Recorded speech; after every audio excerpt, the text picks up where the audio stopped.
अटल ਸਾਹਿਬ ਸਤਿਗੁਰੂ ਨਾਨਕ ਦੇਵ ਮਹਾਰਾਜ ਦੇ ਪਵਿੱਤਰ ਚਰਨਾਂ ਵਿੱਚ ਬੈਠ ਕੇ ਸਾਹਿਬ ਸ੍ਰੀ ਗੁਰੂ ਗ੍ਰੰਥ ਸਾਹਿਬ ਜੀ ਮਹਾਰਾਜ ਦੀ ਪਵਿੱਤਰ ਹਾਜ਼ਰੀ ਵਿੱਚ ਬੈਠ ਕੇ ਸੰਗਰਾਂਦ ਦਾ ਪਵਿੱਤਰ ਦਿਹਾੜਾ, ਖਾਸ ਤੌਰ 'ਤੇ ਮਾਘੀ ਦਾ ਪਵਿੱਤਰ ਦਿਹਾੜਾ ਮਨਾਉਣ ਵਾਸਤੇ ਦੂਰ ਨੇੜੇ ਤੋਂ ਚੱਲ ਕੇ ਇਕੱਤਰ ਹੋਈ ਸਾਧ ਸੰਗਤ ਆਪਣੇ ਜੀਵਨ ਦੇ ਮਿਲੇ ਸਵਾਸਾਂ ਨੂੰ ਸੁਭਾਗ ਸਮਾਂ ਸਫਲ ਕਰਨ ਦਾ ਪ੍ਰਾਪਤ ਹੋਇਆ ਹੈ। ਜਿੰਨਾ ਸਮਾਂ ਵੀ ਗੁਰੂ ਦੇ ਚਰਨਾਂ 'ਚ ਬੈਠਣ ਦਾ ਪ੍ਰਾਪਤ ਹੋ ਜਾਵੇ, ਕੋਸ਼ਿਸ਼ ਕਰਿਆ ਕਰੋ ਸਵਾਸ ਸਫਲੇ ਹੋ ਜਾਣ। ਜਿਨ੍ਹਾਂ ਦੇ ਬੱਚੇ ਭਾਈ ਪਹਿਲਾਂ ਧਿਆਨ ਰੱਖਿਆ ਕਰੋ, ਬੜਾ ਵੱਡਾ ਅਪਰਾਧ ਹੈ ਇਹ। 14 ਸਾਲ ਦੇ ਬਲਕੇ ਲੜਕੇ ਤੱਕ ਅਪਰਾਧ ਗਿਣਿਆ ਸੀ ਇਹ ਮਾਂਡਵ ਰਿਖੀ ਨੇ। 14 ਸਾਲ ਤੱਕ ਬੱਚਾ ਕੋਈ ਗਲਤੀ ਕਰਦਾ, ਉਹਦੀ ਸਜ਼ਾ ਉਹਦੇ ਮਾਤਾ ਪਿਤਾ ਨੂੰ ਮਿਲਦੀ ਹੈ। ਇਸ ਕਰਕੇ ਧਿਆਨ ਰੱਖਿਆ ਕਰੋ, ਜੋ ਬੱਚਾ ਗਲਤੀ ਕਰਦਾ ਉਹਦੇ ਮਾਤਾ ਪਿਤਾ ਨੂੰ ਸਜ਼ਾ ਮਿਲਦੀ 14 ਸਾਲ ਤੱਕ। ਬਾਕੀਆਂ ਦੇ ਆਨੰਦ ਵਿੱਚ ਵਿਘਨ ਪਾਉਣਾ, ਹਰੀ ਦੇ ਜਸ ਚੱਲਦੇ ਵਿੱਚ ਵਿਘਨ ਪਾਉਣਾ ਬਹੁਤ ਵੱਡਾ ਅਪਰਾਧ ਹੈ। ਸਾਹਿਬ ਗੁਰੂ ਗੋਬਿੰਦ ਸਿੰਘ ਸਾਹਿਬ ਜੀ ਮਹਾਰਾਜ ਲਿਖਦੇ, ਹਰ ਜਸ ਕਰਤੇ ਬਾਤ ਚਲਾਵੈ, ਕਹੇ ਗੋਬਿੰਦ ਸਿੰਘ ਬੱਧਾ ਜੰਮਪੁਰ ਜਾਵੈ। ਉਹ ਬੱਚਾ ਜੰਮਪੁਰੀ ਨੂੰ ਜਾਂਦਾ ਹੈ, ਹੋਰ ਨਹੀਂ, ਸਜ਼ਾ ਤੋਂ ਤਾਂ ਬਚ ਜਾਓਗੇ। ਇਹ ਕਲਯੁਗੀ ਬੱਚੇ ਹੈ, ਇਹ ਧਿਆਨ ਰੱਖਿਆ ਕਰੋ। ਜਿਨ੍ਹਾਂ ਨੂੰ ਪਤਾ ਹੈ ਬੱਚਿਆਂ ਦਾ ਸੁਭਾਅ ਇੱਦਾਂ ਦਾ ਹੈ। ਸੰਗਰਾਂਦ ਦੇ ਪਵਿੱਤਰ ਦਿਹਾੜੇ ਨੂੰ ਜੋ ਗਿਆਨ ਗੁਰੂ ਅਰਜਨ ਦੇਵ ਮਹਾਰਾਜ ਨੇ ਬਖਸ਼ਿਆ ਹੈ, ਉਹ ਗਿਆਨ ਜਿੱਥੇ ਸੁਣਨਾ ਹੈ ਉਸ ਨੂੰ ਮੰਨਣਾ ਵੀ ਬਹੁਤ ਵੱਡਾ ਪੁੰਨ ਹੈ। ਪਿਛਲਾ ਮਹੀਨਾ ਪੋਹ ਦਾ ਕਈਆਂ ਦਾ ਸੁੱਖ ਸ਼ਾਂਤੀ ਨਾਲ ਬਤੀਤ ਹੋਇਆ, ਕਈਆਂ ਦਾ ਹੋ ਸਕਦਾ ਕਰਮਾਂ ਮੁਤਾਬਕ ਕੁਛ ਕਾਰਨਾਂ ਕਰਕੇ, ਕਈ ਕਾਰਨਾਂ ਕਰਕੇ, ਜਨਮਾਂ ਦੇ ਪਿਛਲੇ ਕਰਮਾਂ ਕਰਕੇ ਕਠਿਨਾਈਆਂ ਭਰਿਆ ਬਤੀਤ ਵੀ ਹੋ ਸਕਦਾ ਹੈ। ਵਿਚਾਰ ਕਰਨੀ ਹੈ ਥੋੜ੍ਹੇ ਸਮੇਂ ਵਾਸਤੇ, ਜਿੰਨਾ ਕੁ ਸਮਾਂ ਸਤਿਗੁਰੂ ਜੀ ਬਖਸ਼ਣਗੇ। ਜਿਨ੍ਹਾਂ ਦੇ ਪਵਿੱਤਰ ਸਥਾਨ 'ਤੇ ਤੁਸੀਂ ਬੈਠੇ ਹੋ, ਉਹਨਾਂ ਨੇ ਇਸ ਗਿਆਨ ਨੂੰ ਜੀਵਨ ਦੇ ਵਿੱਚ ਕਮਾਇਆ ਔਰ ਉਸ ਨੂੰ ਕਮਾ ਕੇ ਦੁਨੀਆ ਨੂੰ ਪ੍ਰੇਰਿਤ ਕੀਤਾ। ਇਸ ਗਿਆਨ ਤੋਂ ਕੀ ਪ੍ਰਾਪਤੀ ਹੁੰਦੀ ਹੈ, ਇਹ ਗਿਆਨ ਜਿਨ੍ਹਾਂ ਨੇ ਕਮਾਇਆ ਹੈ ਉਹਨਾਂ ਨੂੰ ਕੀ ਮਿਲਿਆ ਹੈ। ਸੋ ਉਹਨਾਂ ਦੇ ਸਥਾਨ 'ਤੇ ਤੁਸੀਂ ਬੈਠੇ ਹੋ। ਭਾਵੇਂ ਅੱਜ ਬਹੁਤ ਵੱਡਾ ਮੁਕਤਸਰ ਸਾਹਿਬ ਦੀ ਧਰਤੀ 'ਤੇ ਬਹੁਤ ਵੱਡੇ ਪੱਧਰ 'ਤੇ ਇਹ ਤਿਉਹਾਰ ਮਨਾਇਆ ਜਾਂਦਾ ਹੈ 40 ਮੁਕਤਿਆਂ ਦਾ, ਜਿਨ੍ਹਾਂ ਦਾ ਹਰ ਰੋਜ਼ ਅਰਦਾਸ ਵਿੱਚ ਦੁਨੀਆ ਨਾਮ ਲੈਂਦੀ ਹੈ। 40 ਮੁਕਤਿਆਂ ਦਾ ਆਖਰੀ ਜੰਗ ਸੀ ਸਾਹਿਬ ਗੁਰੂ ਗੋਬਿੰਦ ਸਿੰਘ ਸਾਹਿਬ ਜੀ ਦੀ। ਇਹ ਤੋਂ ਬਾਅਦ ਜੰਗਾਂ ਯੁੱਧਾਂ ਦੀ ਸਮਾਪਤੀ ਹੋਈ ਹੈ। ਇਹ ਆਖਰੀ ਜੰਗ ਤੋਂ ਬਾਅਦ ਸਾਹਿਬ ਗੁਰੂ ਗੋਬਿੰਦ ਸਿੰਘ ਸਾਹਿਬ ਜੀ ਨੇ ਕਮਰ ਕੱਸਾ ਖੋਲ੍ਹਿਆ ਸੀ ਔਰ 40 ਮੁਕਤਿਆਂ ਦਾ ਨਾਮ ਬਖਸ਼ਿਆ ਸੀ। ਮਾਝੇ ਦੀ ਧਰਤੀ 'ਤੇ ਰਹਿਣ ਵਾਲੇ ਉਹ ਬਹਾਦਰ ਯੋਧੇ ਜਿਨ੍ਹਾਂ ਨੇ ਆਖਰੀ ਜੰਗ ਸਮਾਪਤੀ ਕੀਤੀ। ਸੋ ਮਨੁੱਖ ਦੇ ਅੰਦਰ ਕੁਛ ਐਸੀਆਂ ਗੱਲਾਂ ਕੁਛ ਰਹਿ ਜਾਂਦੀਆਂ ਨੇ ਜਿਹੜੀਆਂ ਮਨੁੱਖ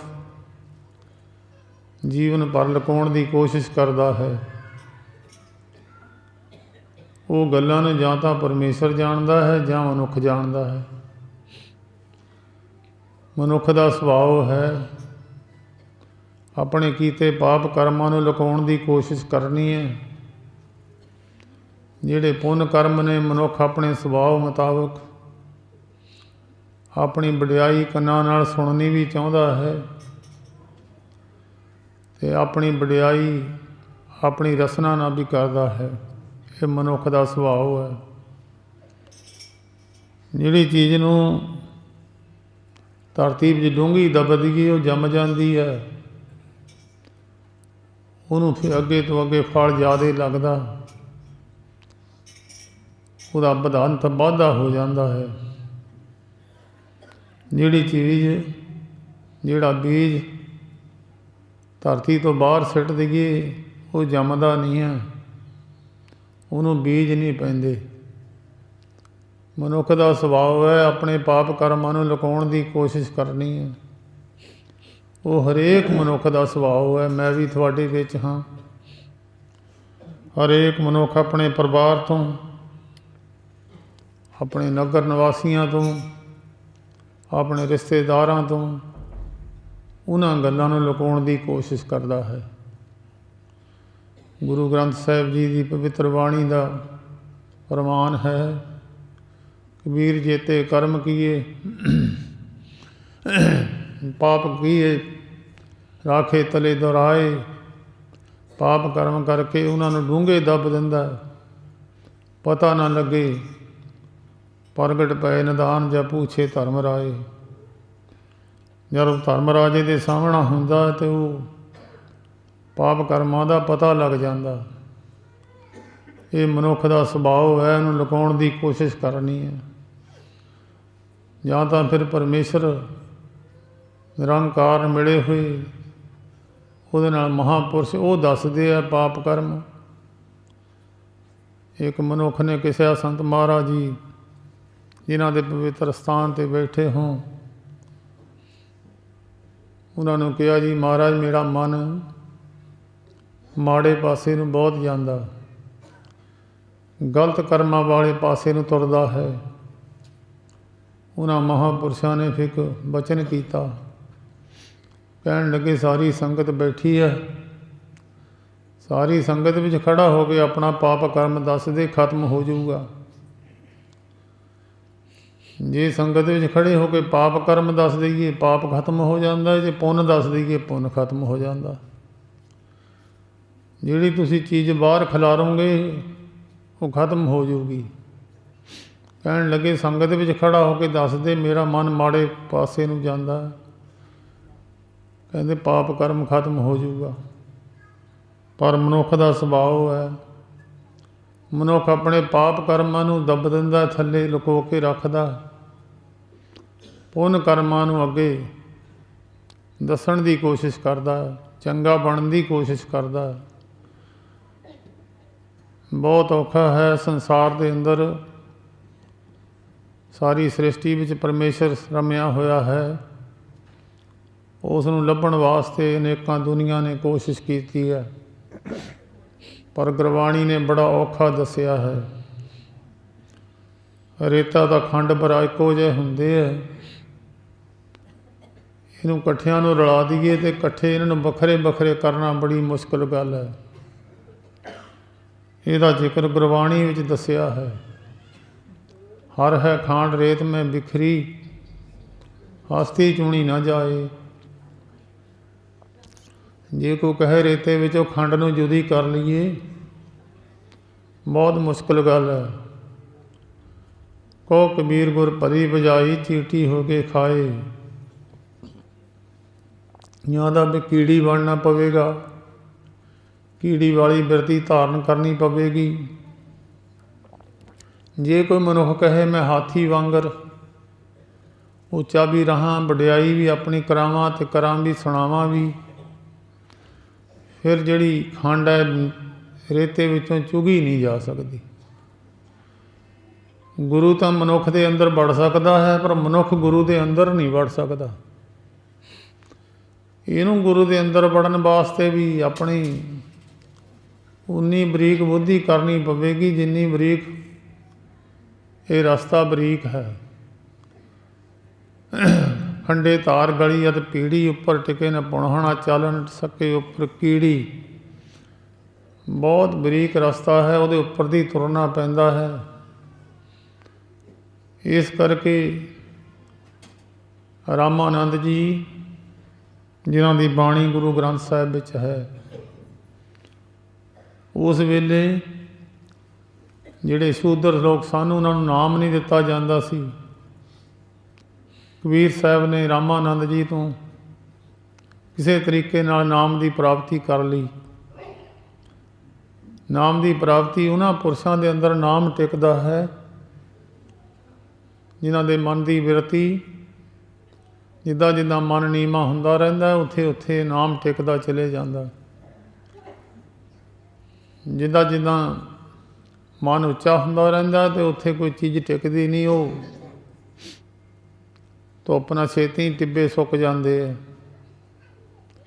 ਜਿਨ੍ਹਾਂ ਜਿਨ੍ਹਾਂ ਪੁਰਸ਼ਾਂ ਦੇ ਅੰਦਰ ਨਾਮ ਟਿਕਿਆ ਉਹਨਾਂ ਦੀ ਮਨ ਦੀ ਬਿਰਤੀ ਨਿਰਮਲ ਹੋ ਕੇ ਨੀਵੀਂ ਹੋ ਗਈ। ਕਬੀਰ ਸਾਹਿਬ ਨੂੰ ਹੁਕਮ ਸੀ ਬਾਹਰ ਬੈਠਣ ਦਾ, ਅਤੇ ਰਾਮਾਨੰਦ ਜੀ ਅੰਦਰ ਬੈਠ ਕੇ ਸੁਰਤੀ ਦੇ ਨਾਲ ਮੂਰਤੀ ਦੀ ਪੂਜਾ ਕਰਿਆ ਕਰਦੇ ਸਨ।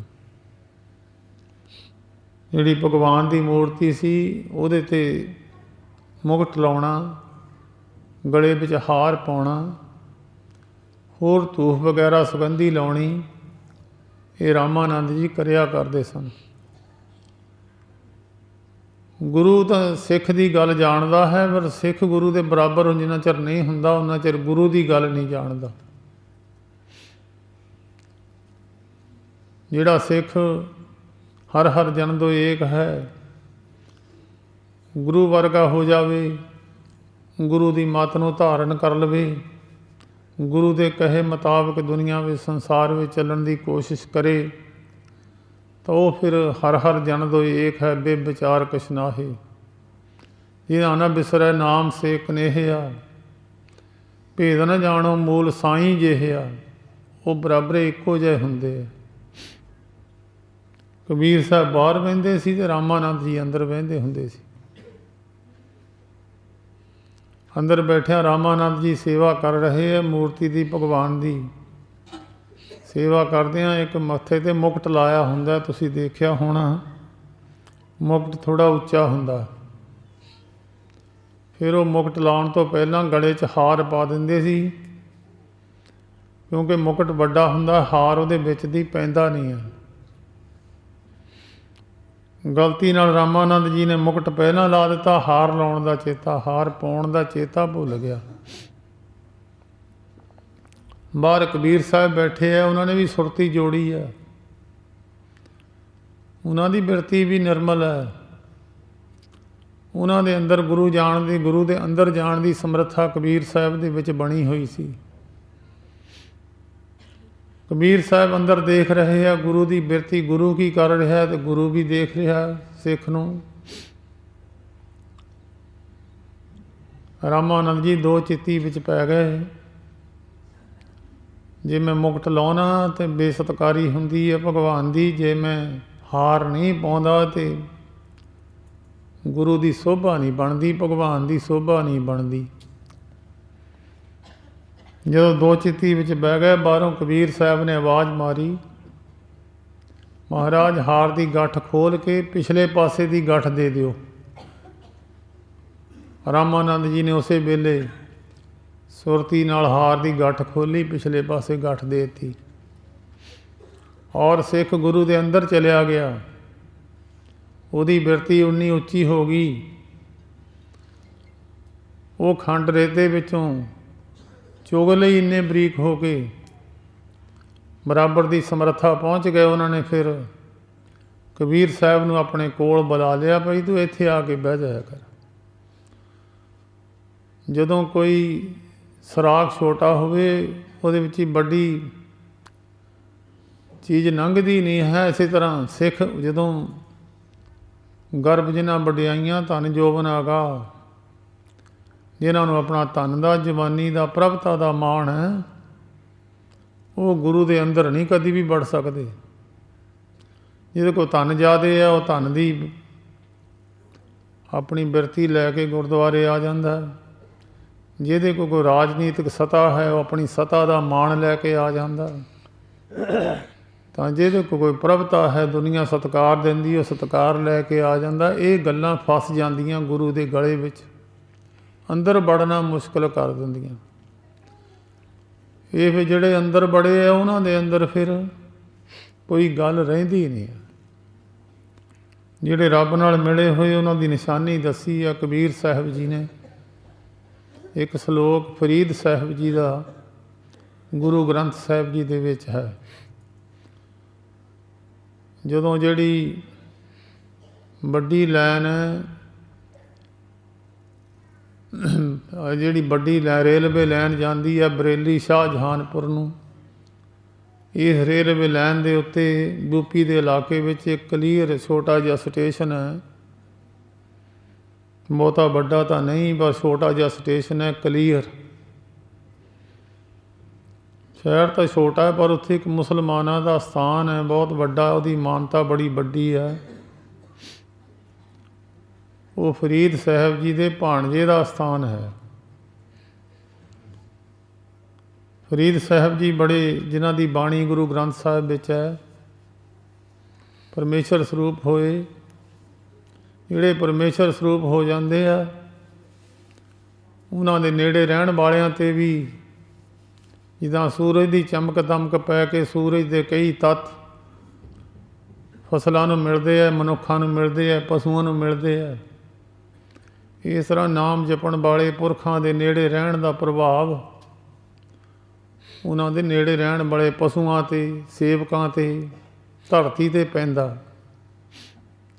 ਜਿੱਥੇ ਮਨੁੱਖ ਦੀ ਬਿਰਤੀ 'ਤੇ ਅਸਰ ਹੁੰਦਾ ਉੱਥੇ ਮਨੁੱਖ ਦੀ ਖਾਣ ਪਾਨ ਹੋਰ ਚੀਜ਼ਾਂ ਤੋਂ ਵੀ ਜਿੱਦਾਂ ਜਿੱਦਾਂ ਬਿਰਤੀ ਨਿਰਮਲ ਹੁੰਦੀ ਆ, ਪਦਾਰਥਾਂ ਤੋਂ ਬਿਰਤੀ ਪਿੱਛੇ ਹਟਦੀ ਚਲੀ ਜਾਂਦੀ ਆ।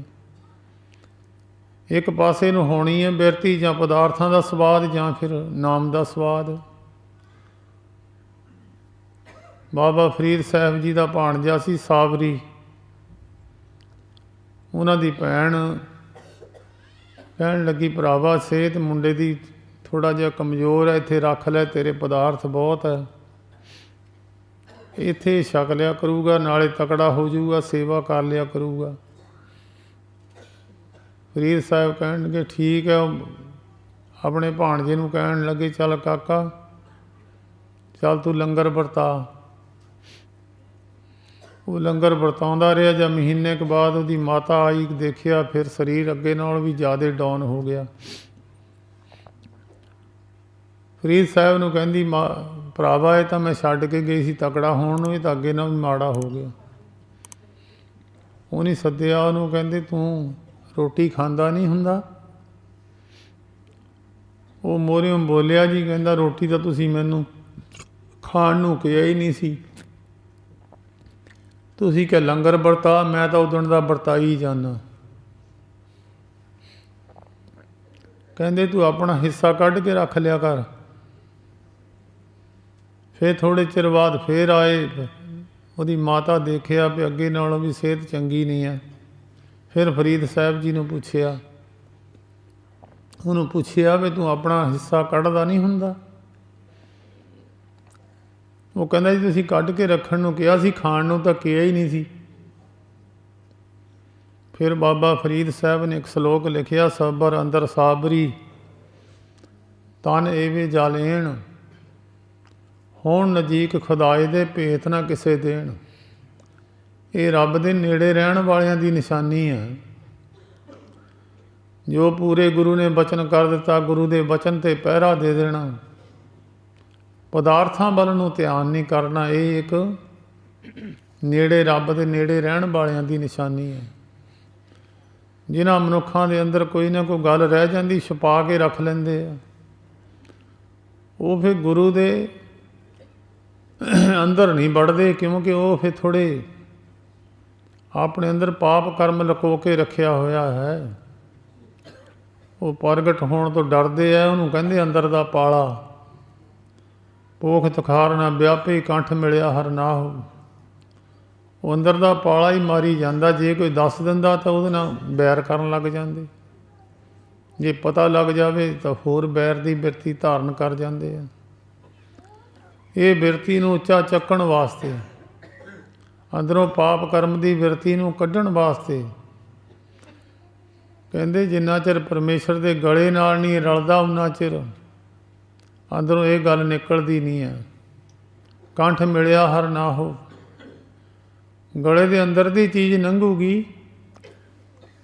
ਜੇ ਹੁਣ ਗੁਰੂ ਦੇ ਗਲੇ ਦੇ ਅੰਦਰ ਦੀ ਸਿੱਖ ਹਉਮੈ ਦਾ ਭਰਿਆ ਹੋਇਆ ਅੰਦਰ ਕਿੱਦਾਂ ਲੰਘੂਗਾ? ਅੰਦਰ ਜਿੱਦਾਂ ਕਬੀਰ ਸਾਹਿਬ ਅੰਦਰ ਜਾ ਵੜੇ, ਗੁਰੂ ਕਬੀਰ ਦੇ ਅੰਦਰ ਜਾ ਵੜਿਆ,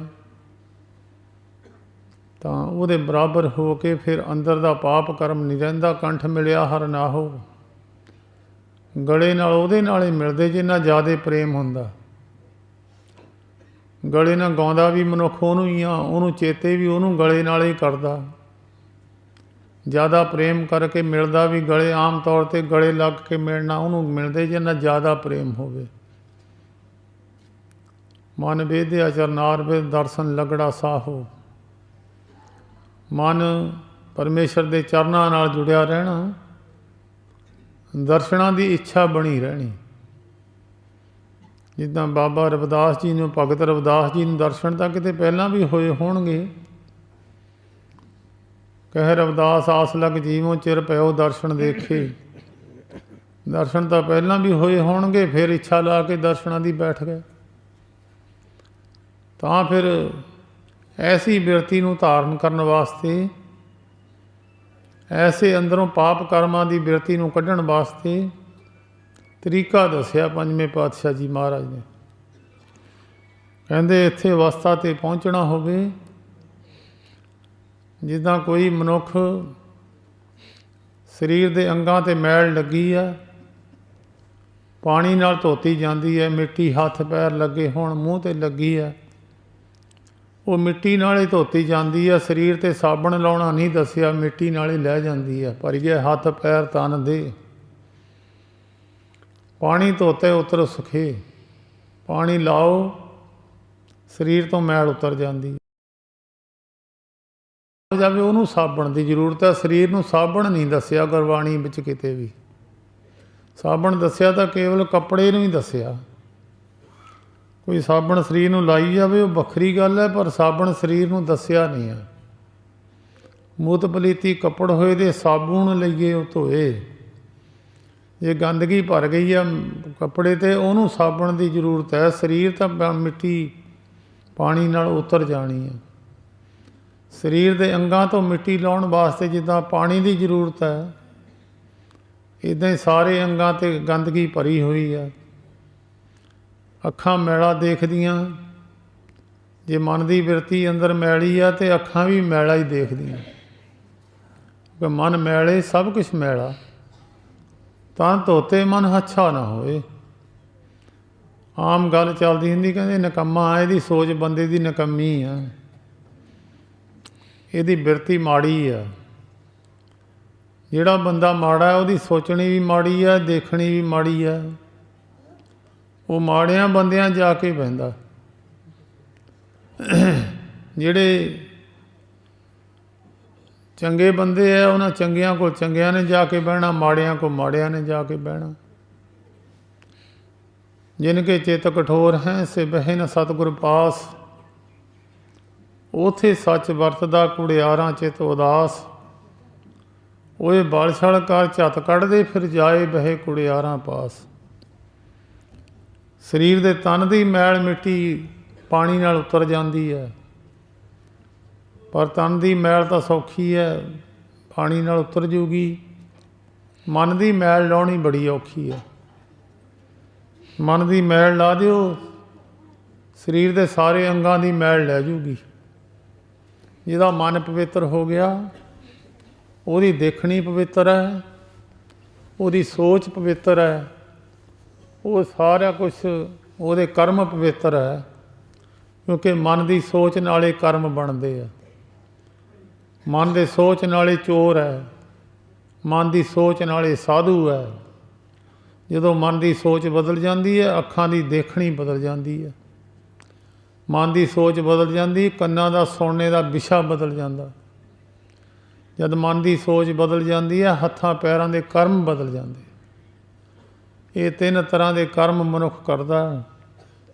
ਇੱਕ ਤਾਂ ਮਨ ਕਰਕੇ ਕਰਮ ਹੈ, ਮਨ ਕਰਕੇ ਕਿਸੇ ਦਾ ਬੁਰਾ ਸੋਚਣਾ, ਮਨ ਕਰਕੇ ਚੋਰ ਬਿਰਤੀ ਰੱਖਣੀ, ਮਨ ਕਰਕੇ ਗਲਤ ਕਰਮਾਂ ਵਾਲੇ ਪਾਸੇ ਦੀ ਸੋਚ ਰੱਖਣੀ। ਇਹ ਤਾਂ ਇੱਕ ਤਾਂ ਮਨ ਦੇ ਕਰਮ ਹੈ। ਹੁਣ ਤਾਂ ਸਮਾਂ ਬਦਲ ਗਿਆ, ਪਰ ਪਿਛਲਿਆਂ ਯੁੱਗਾਂ ਵਿੱਚ ਇਹਦੀ ਸਜ਼ਾ ਮਿਲਦੀ ਸੀ। ਜੇ ਮਨ ਕਰਕੇ ਸੋਚ ਲਿਆ, ਉਹਦੀ ਸਜ਼ਾ ਮਿਲਦੀ ਸੀ। ਹੁਣ ਮਨ ਕਰਕੇ ਨਹੀਂ ਮਿਲਦੀ। ਹੁਣ ਸਰੀਰ ਦੇ ਅੰਗ ਨਾਲ ਜਿਹੜਾ ਕਰਮ ਕਰੂਗਾ ਉਹਦੀ ਮਿਲੂਗੀ। ਐ ਕਰ ਕਰੇ ਸਵੈ ਕਰ ਪਾਏ, ਕੋਈ ਨਾ ਪਕੜੀਏ ਕਿਸੇ ਥਾਏ। ਜੇ ਹੱਥ ਕਰੂਗਾ ਤਾਂ ਹੱਥ ਦੀ ਸਜ਼ਾ ਹੱਥ ਨੂੰ, ਜੇ ਅੱਖ ਕਰੂਗੀ ਤਾਂ ਅੱਖ ਦੀ ਸਜ਼ਾ ਅੱਖ ਨੂੰ, ਪੈਰ ਕਰੂਗਾ ਤਾਂ ਪੈਰ ਦੀ ਸਜ਼ਾ ਪੈਰ ਨੂੰ। ਪਰ ਪਿਛਲਿਆਂ ਯੁੱਗਾਂ ਵਿੱਚ ਇਹ ਨਾ ਸੀ। ਉਹਨਾਂ ਤੇ ਜੇ ਸੋਚ ਲਈ ਮਾੜੀ ਸੋਚ ਅੰਦਰ ਆ ਗਈ ਤਾਂ ਉਹਦੀ ਸਜ਼ਾ ਉਹਨੂੰ ਮਿਲਦੀ ਸੀ, ਸੋਚ ਦੀ ਵੀ ਮਿਲਦੀ ਸੀ। ਦੁਆਪਰ ਯੁੱਗ ਵਿੱਚ ਪਾਂਡਵਾਂ ਦੇ ਬਜ਼ੁਰਗਾਂ ਨੂੰ ਸਜ਼ਾ ਮਿਲ ਗਈ ਸੀ। ਉਹਨਾਂ ਦੇ ਮਨ ਦੇ ਅੰਦਰ ਆਪਣੀ ਮਾਤਾ ਦੇ ਦੂਸ਼ਣ ਲਾ ਲਿਆ ਸੀ, ਤਾਂ ਫਿਰ ਉਹਨਾਂ ਨੂੰ ਜਿਉਂਦੇ ਸੜਨਾ ਪਿਆ ਸੀ। ਪਿੱਪਲ ਦੀ ਲੱਕੜੀ ਵਿੱਚੋਂ ਕੋਰ ਕੇ ਵੀ ਸੜ ਕੇ ਮਰ ਗਏ ਸੀ। ਇੱਕ ਸਿਰਫ ਮਨ ਦੀ ਮਾੜੀ ਸੋਚ, ਇਹ ਇੱਕ ਬਹੁਤ ਵੱਡੀ ਰੁਕਾਵਟ ਹੈ। ਮਨ ਦੇ ਅੰਦਰ ਮਾੜੀ ਸੋਚ। ਮਾਰੋ ਨਿਗਾਹ ਜਿੰਨੇ ਬੈਠੇ ਹੋ, ਮੈਂ ਵੀ ਤੁਹਾਡੇ ਵਿੱਚ ਹਾਂ। ਮਨ ਦੀ ਸੋਚ ਅੰਦਰੋਂ ਜਿੰਨਾ ਚਿਰ ਬੁਰਾ ਭਾਵ ਮਿਟਦਾ ਨਹੀਂ ਹੈ, ਪਰਮੇਸ਼ਰ ਦੇ ਨੇੜੇ ਜਾ ਹੀ ਨਹੀਂ ਸਕਦਾ। ਮਨ ਆਪਣੇ 'ਤੇ ਬੁਰਾ ਮਿਟਾਨਾ। ਮਾਰੋ ਨਿਗਾਹ ਦੂਏ ਦਾ ਬੁਰਾ ਸੋਚਣ ਵਾਲੇ। ਹਰੇਕ ਬੰਦੇ ਦੇ ਅੰਦਰ ਬੁਰੀ ਸੋਚ ਬਣੀ ਹੈ। ਜੇ ਅਸੀਂ ਕਿਸੇ ਦਾ ਬੁਰਾ ਕਰ ਨਹੀਂ ਸਕਦੇ, ਸੋਚ ਜ਼ਰੂਰ ਬਣੀ ਆ। ਉਹ ਸੋਚ ਜਿੰਨਾ ਚਿਰ ਮਨੁੱਖ ਦੇ ਅੰਦਰ ਹੈ, ਉਨਾ ਚਿਰ ਮਨੁੱਖ ਪਾਪ ਕਰਮ ਇਹਨੂੰ ਲੱਗੇਗਾ। ਪੰਜਵੇਂ ਪਾਤਸ਼ਾਹ ਜੀ ਨੇ ਕਿਹਾ, ਮਨ ਆਪਣੇ ਤੇ ਬੁਰਾ ਮਿਟਾਨਾ, ਪੇਖੈ ਸਗਲ ਸ੍ਰਿਸ਼ਟ ਸਾਜਨਾ, ਸੁਖ ਦੁਖ ਜਨ ਸਮ ਦ੍ਰਿਸ਼ਟੇਤਾ, ਨਾਨਕ ਪਾਪ ਪੁੰਨ ਨਹੀਂ ਲੇਪਾ। ਜੇ 56 ਕਰੋੜ ਬੰਦਾ ਮਾਰ ਦਿੱਤਾ ਸ਼ਰਾਪ ਦੇ ਕੇ, ਉਹਦਾ ਪਾਪ ਕੋਈ ਨਹੀਂ ਆ। ਤੇ 56 ਕਰੋੜ ਨੂੰ ਰੋਟੀ ਦੇਤੀ ਤਾਂ ਉਹਦਾ ਪੁੰਨ ਵੀ ਕੋਈ ਨਹੀਂ ਹੈ। ਉਹਦਾ ਨਾ ਉਹਨੂੰ ਪਾਪ ਹੈ, ਨਾ ਕੋਈ ਪੁੰਨ ਹੈ। ਪਰ ਐਡੀ ਬਿਰਤੀ ਉੱਚੀ ਹੋਵੇ ਤਾਂ ਹੈ। ਜਿਹਦੇ ਅੰਦਰੋਂ ਬੁਰਾ ਪਾਪ ਖਤਮ ਨਹੀਂ ਹੋਇਆ, ਉਹਨੂੰ ਦੋਏ ਚੀਜ਼ਾਂ ਲੱਗਣੀਆਂ, ਪੁੰਨ ਵੀ ਅਤੇ ਪਾਪ ਵੀ। ਇਹ ਖਤਮ ਕਰਨ ਵਾਸਤੇ ਮਨ ਦਾ ਬੁਰਾ ਭਾਵ ਪਿਛਲਿਆਂ ਜਨਮਾਂ ਵਿੱਚ ਇਹਦਾ ਫਲ ਮਿਲਦਾ ਸੀ। ਹੁਣ ਤਾਂ ਸਰੀਰ ਦਾ ਜਿਹੜਾ ਅੰਗ ਕਰੇਗਾ ਉਹਦਾ ਹੀ ਫਲ ਮਿਲੇਗਾ। ਇਸ ਕਰਕੇ ਸਰੀਰ ਦੇ ਅੰਗਾਂ ਦੇ ਜਿਹੜੇ ਕਰਮ ਹੈ, ਉਹ ਮਨੁੱਖ ਦੀ ਮਨ ਦੀ ਸੋਚ ਮੁਤਾਬਕ ਬਣਦੇ ਆ। ਇੱਕ ਤਾਂ ਮਨ ਕਰਕੇ ਹੈ, ਦੂਜਾ ਹੈ ਬਚਨ ਕਰਕੇ। ਮਨ ਕਰਕੇ, ਬਚਨ ਕਰਕੇ। ਮਨ ਬਚ ਕਰਮ ਪ੍ਰਭ ਏਕ ਧਿਆਏ, ਇੱਕ ਹੱਥਾਂ ਪੈਰਾਂ ਕਰਕੇ। ਇੱਕ ਤਾਂ ਮਨ ਕਰਕੇ ਕਿਸੇ ਦਾ ਬੁਰਾ ਸੋਚਣਾ, ਅਤੇ ਮਨ ਕਰਕੇ ਸੋਚ ਰੱਖਣੀ ਕਿ ਇਹਦਾ ਬੁਰਾ ਹੋ ਜਾਵੇ। ਦੂਜਾ ਬਚਨ ਕਰਕੇ ਕਿਸੇ ਨੂੰ ਮਾੜਾ ਬਚਨ ਬੋਲ ਦੇਣਾ, ਉਹਦੇ ਮਾੜਾ ਬਚਨ ਬੋਲ ਕੇ ਉਹਦਾ ਦਿਲ ਦੁਖੀ ਕਰ ਦੇਣਾ। ਉਹ ਮੋਹਰੇ ਵਾਲੇ ਦਾ ਦਿਲ ਦੁਖੀ ਹੋਣ ਨਾਲ ਇੱਕ ਇਹ ਕਰਮ ਬਣ ਗਿਆ। ਅਤੇ ਮਨ ਕਰਕੇ, ਬਚਨ ਕਰਕੇ। ਦੁਆਪਰ ਯੁੱਗ ਵਿੱਚ ਇੱਕੋ ਹੀ ਬਚਨ ਕੀਤਾ ਸੀ ਦ੍ਰੋਪਦੀ ਨੇ। ਅੰਨੇ ਦਾ ਅੰਧਾ ਕਹਿ ਦਿੱਤਾ। ਕਿੰਨੀ ਦੁਨੀਆ ਦਾ ਲਹੂ ਡੁੱਲਿਆ ਹਿੰਦੁਸਤਾਨ ਦੀ ਧਰਤੀ 'ਤੇ। ਇੱਕੋ ਹੀ ਮਨ ਦਾ ਬਚਨ, ਇੱਕੋ ਹੀ ਬਚਨੇ ਕੀਤਾ। ਹਾਲੇ ਕਹਿੰਦੇ ਖਵਾੜੀ ਦਾ ਤਲਵਾਰ ਦਾ ਫੱਟ ਤਾਂ ਮਿਲ ਜਾਂਦਾ, ਬਚਨ ਕੀਤਾ ਹੋਇਆ ਜੀਭ ਦਾ ਇਹ ਨਹੀਂ ਮੁੜਦਾ। ਸਭ ਤੋਂ ਸਰੀਰ ਤੋਂ ਇੱਕ ਅੰਗ ਨਰਮ ਹੈ, ਮਨੁੱਖ ਦਾ ਜੀਭ ਹੈ। ਜੀਭ 'ਤੇ ਜ਼ਖਮ ਹੋ ਜਾਵੇ, ਸਭ ਤੋਂ ਛੇਤੀ ਜ਼ਖਮ ਜੀਭ ਦਾ ਹਟਦਾ ਸਾਰੇ ਸਰੀਰ ਨਾਲੋਂ। ਪਰ ਜਦ ਜੀਭ ਕਿਸੇ ਦੇ ਜ਼ਖਮ ਕਰ ਦਿੰਦੀ ਹੈ, ਇਹ ਨਹੀਂ ਹਟਦਾ ਸਹਿਜੇ ਕੀਤੇ। ਇਹ ਕਈ ਪੀੜ੍ਹੀਆਂ ਤੱਕ ਚਲੇ ਜਾਂਦਾ। ਸਾਡੇ ਬਜ਼ੁਰਗਾਂ ਨੂੰ ਇਹ ਗੱਲ ਇਹਨਾਂ ਨੇ ਕਹੀ ਸੀ, ਇਹ ਸਾਨੂੰ ਮਾਰਿਆ ਸੀ ਤਾਂ ਮਿਹਣਾ ਮਾਰਿਆ ਸੀ। ਇਹ ਜੀਵ ਦਾ ਕੀਤਾ ਜ਼ਖਮ ਨਹੀਂ ਹਟਦਾ। ਇਹਨੂੰ ਕਹਿੰਦੇ ਬਚਨ ਕਰਕੇ। ਕਿਸੇ ਨੂੰ ਮਾੜੇ ਬਚਨ ਕਰਕੇ ਉਹਦਾ ਦਿਲ ਦੁਖੀ ਕਰ ਦੇਣਾ। ਇੱਕ ਹੈ ਹੱਥਾਂ ਪੈਰਾਂ ਕਰਕੇ। ਹੱਥ ਨਾਲ ਕਿਸੇ ਨੇ ਕਿਰਪਾਨ ਮਾਰ ਦੇਣੀ, ਕਿਸੇ ਦੇ ਲੱਤ ਮਾਰ ਦੇਣੀ, ਕਿਸੇ ਨੂੰ ਹੱਥਾਂ ਪੈਰਾਂ ਨਾਲ ਮਾਰ ਕੇ ਉਹਦਾ ਅੰਗ ਤੋੜ ਦੇਣਾ। ਮਨ ਬਚ ਕਰਮ ਪ੍ਰਭ ਏਕ ਧਿਆਏ। ਇਹ ਤਿੰਨੇ ਹੀ ਗੱਲਾਂ ਨੂੰ ਪਰਮੇਸ਼ਰ ਦੇ ਨਾਲ ਜੋੜੇ। ਮਨ ਪਰਮੇਸ਼ਰ ਨਾਲ ਜੋੜੇ, ਜਿਹੜਾ ਜੀਵ ਤੋਂ ਬਚਨ ਹੈ ਪਰਮੇਸ਼ਰ ਦੇ ਬਚਨ ਉਚਾਰੇ, ਹੱਥਾਂ ਪੈਰਾਂ ਨਾਲ ਕਰਮ ਗੁਰੂ ਘਰ ਦੀ ਸੇਵਾ ਕਰੇ। ਮਨ ਬਚ ਕਰਮ ਪ੍ਰਭ ਏਕ ਧਿਆਏ, ਸਰ ਫਲਾ ਸੋਈ ਜਨ ਪਾਏ। ਉਹ ਮਨੁੱਖ ਸਾਰੇ ਫਲਾਂ ਦੀ ਪ੍ਰਾਪਤੀ ਕਰ ਜਾਂਦਾ। ਇਹ ਚੀਜ਼ਾਂ ਦੀ ਪ੍ਰਾਪਤੀ ਕਰਨ ਵਾਸਤੇ ਕਿੱਥੋਂ ਮਿਲੂਗਾ ਇਹ ਸਮਾਨ? ਜਦ ਕੋਈ ਜ਼ਿਆਦਾ ਐਡਵਰਟਾਈਜ਼ਮੈਂਟ ਕਰਦਾ ਸਮਾਨ ਵੇਚਣ ਵਾਸਤੇ, ਬੜੇ ਬੜੇ ਇਸ਼ਤਿਹਾਰ ਬਾਜ਼ਾਰਾਂ ਵਿੱਚ ਲੱਗੇ ਹੁੰਦੇ ਆ, ਉੱਥੇ ਨਿਸ਼ਾਨੀ ਬਾਈ ਹੁੰਦੀ ਕਿ ਇਹ ਸਮਾਨ ਇਸ ਪਾਸੇ ਤੋਂ ਮਿਲਣਾ। ਉੱਥੇ ਤੀਰ ਦਾ ਨਿਸ਼ਾਨ ਲਾ ਦਿੰਦੇ ਜਾਂ ਜਗ੍ਹਾ ਲਿਖ ਦਿੰਦੇ ਫਲਾਨੀ ਜਗ੍ਹਾ ਤੋਂ ਇਹ ਚੀਜ਼ ਮਿਲ ਜੂਗੀ। ਇਹ ਵੀ ਇੱਥੇ ਗੁਰੂ ਗ੍ਰੰਥ ਸਾਹਿਬ ਨੇ ਦੱਸਿਆ ਵੀ ਜੇ ਇਹ ਚੀਜ਼ ਲੈਣੀ ਤੁਸੀਂ ਕਿੱਥੋਂ ਮਿਲ ਜੂਗੀ। ਇੱਕ ਚੀਜ਼ ਹੈ ਵੀ ਫਲਾਨੀ ਜਗ੍ਹਾ ਤੋਂ ਸੌਖੀ ਮਿਲ ਜਾਣੀ। ਇੱਕ ਪਾਸਾ ਔਖਾ ਹੈ, ਇੱਕ ਪਾਸਾ ਪਹਾੜੀ ਚੜ੍ਹ ਕੇ ਜਾਣਾ ਪਊਗਾ, ਇੱਕ ਪਾਸੇ ਸੌਖਾ ਹੈ। ਸੌਖਾ ਉਹ ਦੱਸੂਗਾ ਜਿਹਨੇ ਉੱਥੇ ਚੱਕੀ ਹੋਊਗੀ ਚੀਜ਼, ਉਹੀ ਦੱਸੂਗਾ।